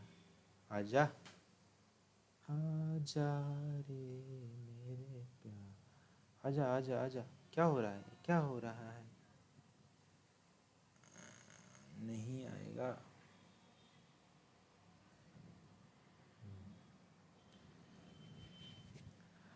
चलिए आगे चलें। Application of Gauss law. Gauss law की थोड़ी सी एप्लीकेशन की अपन बात करेंगे, सुंदर सुंदर एप्लीकेशन है इसके। जैसे देखिए आपके पास इन्फिनाइट ये आपको लीनियर चार्ज दिया गया है, right. Field due to infinitely long straight uniformly charge wire. ये यूनिफॉर्मली चार्ज वायर है, यहाँ के इससे r डिस्टेंस पे फील्ड कैलकुलेट करना है, राइट। तो देखिए फील्ड कैसे कैलकुलेट करोगे यहाँ पे। Consider a long infinitely thin straight wire, uniform linear charge density lambda है। इसका लीनियर चार्ज डेंसिटी क्या दिया गया है? लैम्डा दिया गया है। Obviously, the axis of symmetry suppose that a radial distance OP and the rotate around the wire a point P dash so that obtain completely equivalent with respect to the charge. The direction of electric field at every point must be radial। ठीक है, सारे point पे ये क्या हो जाएंगे? Direction radial होंगे। Outward lambda greater than 0 and lambda less than 0। मतलब अगर पॉजिटिव चार्ज है तो फील्ड बाहर की तरफ होंगे, अगर नेगेटिव चार्ज होंगे तो फील्ड अंदर की तरफ होगा। ऑब्वियस सी बात है। अब देखो इसको कैलकुलेट करने के लिए क्या करेंगे, एक गॉसियन सरफेस इसने बनाया, क्योंकि लीनियर चार्ज दिया गया है तो अपन क्या करेंगे, लीनियर मतलब सिलेंड्रिकल गॉसियन सरफेस हमने इस तरह का बना लिया, राइट। अब देखिएगा इस वाले पॉइंट पे फील्ड का तो डायरेक्शन इधर की ओर होने वाला, फील्ड इस डायरेक्शन में है, राइट। तो यहाँ का जो एरिया छोटा सा जो एरिया होगा ये ds, इसका भी डायरेक्शन इधर की ओर होंगे, ठीक है। सिमिलरली यहाँ पे अगर फील्ड लेते हैं, फील्ड का डायरेक्शन इधर की ओर, यहाँ का एरिया क्या हो जाएंगे ds। सिमिलरली यहाँ पे r डिस्टेंस ये हो गया और एरिया वेक्टर इधर हो जाएंगे, और फील्ड का डायरेक्शन इधर, एरिया वेक्टर का भी डायरेक्शन इधर की ओर, theta equals to 0 degree, theta equals to 0 degree. अब कैलकुलेट करना है तो भैया क्या करना पड़ेगा, ये सारे यहाँ पर ds, यहाँ पर ds, यहाँ पर ds, सारे ds को ऐड करेंगे तो टोटल एरिया आ जाएगा। अब देखो गॉस लॉ क्या बोलता है, ई ds cos of 0 degree charge enclosed q divide by epsilon not, q divide by epsilon not लिखते हैं, जाहिर सी बात। अब देखो ई तो कांस्टेंट है, ई तो कांस्टेंट है, ds मतलब क्या कि ये सारे ds का सम, इसको इंटीग्रेशन करना पड़ेगा आपको, इंटीग्रेशन करना। अच्छा ये मान चलिए कि कितना लेंथ लिया, l लेंथ लिया है, तो लीनियर चार्ज डेंसिटी अगर लेमडा है तो q डिवाइड बाई इसके अंदर गॉसियन सरफेस के अंदर कितना चार्ज आया होगा l लेंथ में, तो q डिवाइड बाई l कर दिया तो lambda into L total charge आ गया, ठीक है। अब ds सबको इंटीग्रेट करोगे तो ये पूरा जो है ना आपका जो curve surface area of cylinder है, curve surface area of cylinder, ये मान चलिए सिलेंडर है, इसका पूरा एरिया कर्व सरफेस एरिया आपके पास आ जाएंगे, ठीक है। और ये जो फ्लक्स आया और ऊपर ये जो फ्लक्स है, इलेक्ट्रिक फील्ड का डायरेक्शन इधर की ओर है और एरिया का डायरेक्शन इधर है, तो इसके वजह से जो फ्लक्स आएंगे जीरो आएंगे, फाई का वैल्यू जीरो। सिमिलरली इसका एरिया वेक्टर इधर की ओर, फ्लक्स फील्ड का डायरेक्शन इधर, यहाँ पर भी थीटा का वैल्यू क्या है जीरो। जो भी फ्लक्स होगा ये वाले की वजह से फ्लक्स होगा, इधर की वाले की वजह से फ्लक्स होगा, राइट। इसको सबको ऐड करना है। ई ds को मतलब 2 पाई आर एल कर देंगे, कॉस ऑफ 0 डिग्री 1 हो जाएंगे, Q lambda L divide by epsilon naught, तो एल से एल को कट कर दीजिए, तो ई का वैल्यू आपके हिसाब से यहाँ पे क्या लिखा जाएगा, आपके हिसाब से, मेरे हिसाब से जो भी है, तो अपन क्या करेंगे, ई का वैल्यू यहाँ से लेमडा तो आ ही गया, divide by 2 pi epsilon naught into R, मतलब ई डायरेक्टली प्रोपोर्शनल टू क्या हो गया 1 बाय आर। इसका ग्राफ कैसा दिखेगा, यहाँ पे इलेक्ट्रिक फील्ड, यहाँ पे आर, ये इस तरह से डिक्रीज होता हुआ दिखेगा आपका, राइट। इतना आपका फील्ड आता है, आगे देखेंगे इसमें कैलकुलेट किया होगा। Calculate the field, imagine the cylindrical Gaussian surface, cylindrical Gaussian surface imagine कर लिया हमने यहाँ पे। Since the field is everywhere, radial flux through the two ends of the cylindrical Gaussian surface है जीरो, मतलब इस वाले एंड से जीरो हो जाएंगे और ऊपर वाले एंड से जीरो हो जाएंगे, क्योंकि इलेक्ट्रिक फील्ड और एरिया वेक्टर के बीच में 90 डिग्री एंगल बना हुआ है। At the cylindrical part of the surface, E is normal to the surface at every point and its magnitude is constant since it depends only on R. Surface area on the curve is 2 pi RL. ये curve surface का area 2 pi RL हो गया and the length is L. Next. देखो वही किया, E into 2 pi RL, total flux होंगे क्योंकि दो तो फ्लक्स हो जाएंगे जीरो, दो की वजह से फ्लक्स जीरो, तो अपने पास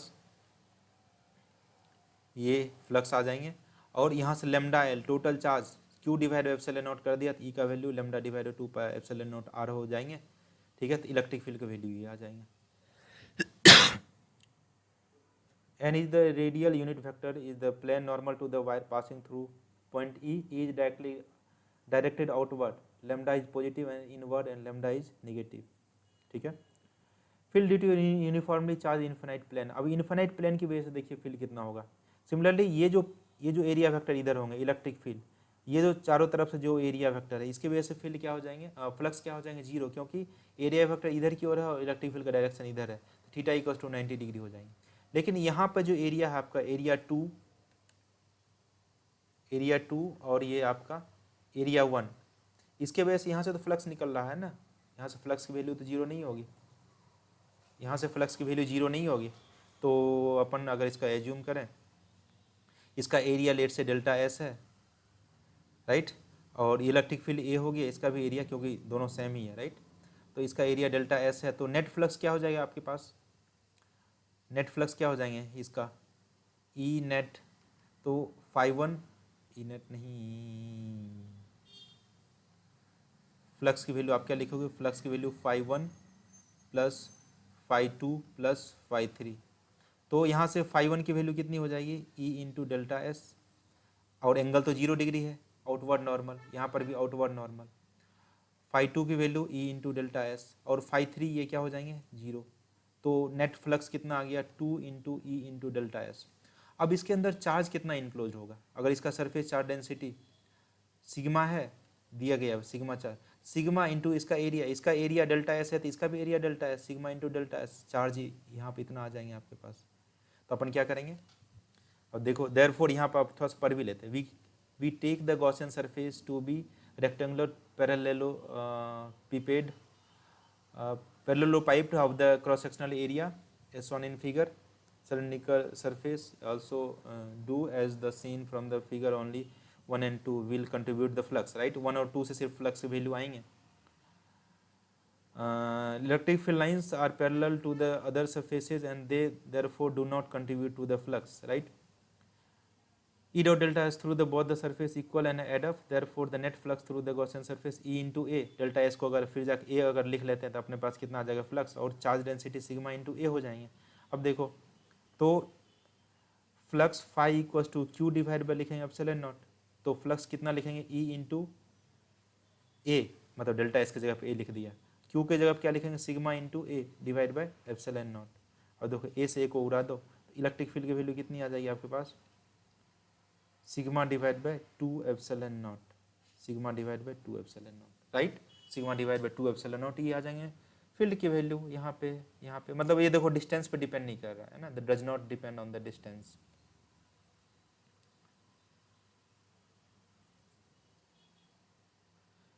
देखो यहाँ पे आ गया ई डिवाइड भी है, तो e is the unit vector normal to the plane going away from it, going e is directed away from the parallel, E is directed away from the plate, sigma is positive towards the plate and sigma is negative away from the plate, right? Above the Gauss law has brought out the additional fact is independent of x also, मतलब distance पे plate से कितने distance जा रहे हैं उस पर depend नहीं कर रहा है, राइट? चलिए, field due to uniformly charge thin spherical shell, right? इसके वजह से कितना होगा वो अपने कैलकुलेट करना है। तो सेल है भैया, सेल है मतलब खोखला है, जो भी है चार्ज होगा उसके सरफेस पे होंगे, सरफेस पे चार्ज होंगे तो अंदर में अगर ये गॉसियन सरफेस आपने कुछ बनाया, देखो आउटसाइड वाले पॉइंट पर कैलकुलेट किया ना, हाँ आउटसाइड वाले पॉइंट पर अगर कैलकुलेट करना है तो गॉसियन सरफेस ये हो जाएंगे, तो ये गॉसियन सरफेस होगा तो इसका एरिया कितना हो जाएगा, ये स्फेयर का एरिया, स्फेयर का एरिया हो जाता है अपने पास 4 pi R square, E into 4 pi R square, और यहाँ पे इलेक्ट्रिक फील्ड का डायरेक्शन इधर की ओर होंगे, और आपका जो एरिया है, एरिया का भी डायरेक्शन किधर की ओर होंगे, छोटा सा एरिया डी ए इधर की ओर होंगे, तो ये सारे डी ए को ऐड करेंगे अपन, है ना, if we will all add all this D A, तो ये क्या हो जाएगा आपके पास total area, that is 4 pi R square, 4 pi R square, तो sigma into 4 pi R square, और इसके अंदर चार्ज तो यहीं पे प्रेजेंट है, सिर्फ चार्ज तो सिर्फ यहीं पे प्रेजेंट है, तो यहाँ पे प्रेजेंट है तो क्या करेंगे, सरफेस चार्ज डेंसिटी लगाएंगे, तो अपन क्या करेंगे, चार्ज सरफेस चार्ज में sigma equal to charge divide by क्या करते हैं, इसका surface area 4 pi R square, तो charge equal to sigma into 4 pi R square, sigma into 4 pi R square divide by epsilon naught, तो 4 पाई से 4 पाई की value क्या हो जाएगी, कट हो जाएंगी, तो sigma r square divide by epsilon naught into are square, तो ये आपके पास इलेक्ट्रिक फील्ड की वैल्यू आ गई आउटसाइड वाले पॉइंट पर। लेकिन अगर आप इनसाइड में लेते हो तो इनसाइड में कोई भी गॉसियन सरफेस, चार्ज तो सिर्फ सरफेस पे प्रेजेंट है, अंदर में चार्ज प्रेजेंट नहीं, अगर गॉसियन सरफेस के अंदर चार्ज नहीं रहता है तो इसका मतलब टोटल फील्ड की वैल्यू इनसाइड क्या हो जाएंगे, जीरो, इनसाइड वाले पॉइंट पे टोटल फील्ड की वैल्यू जीरो हो जाएंगे, व्हेरेज आउटसाइड पे इतना हो जाएगा आपके पास, ये यहाँ पे लिखा गया भी है। At point p inside the cell Gaussian surface is again a sphere through point P centered at O.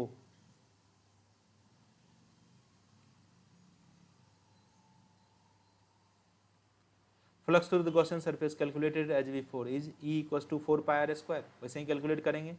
However, this case the Gaussian surface encloses no charges, Gauss law, E equals to 4 pi r square equals to 0, E का value 0 आ गया, right? तो 1 divide by R square को भी ये verify कर रहा है, right? ये एक क्वेश्चन है, आप इसको कैलकुलेट करके देखना।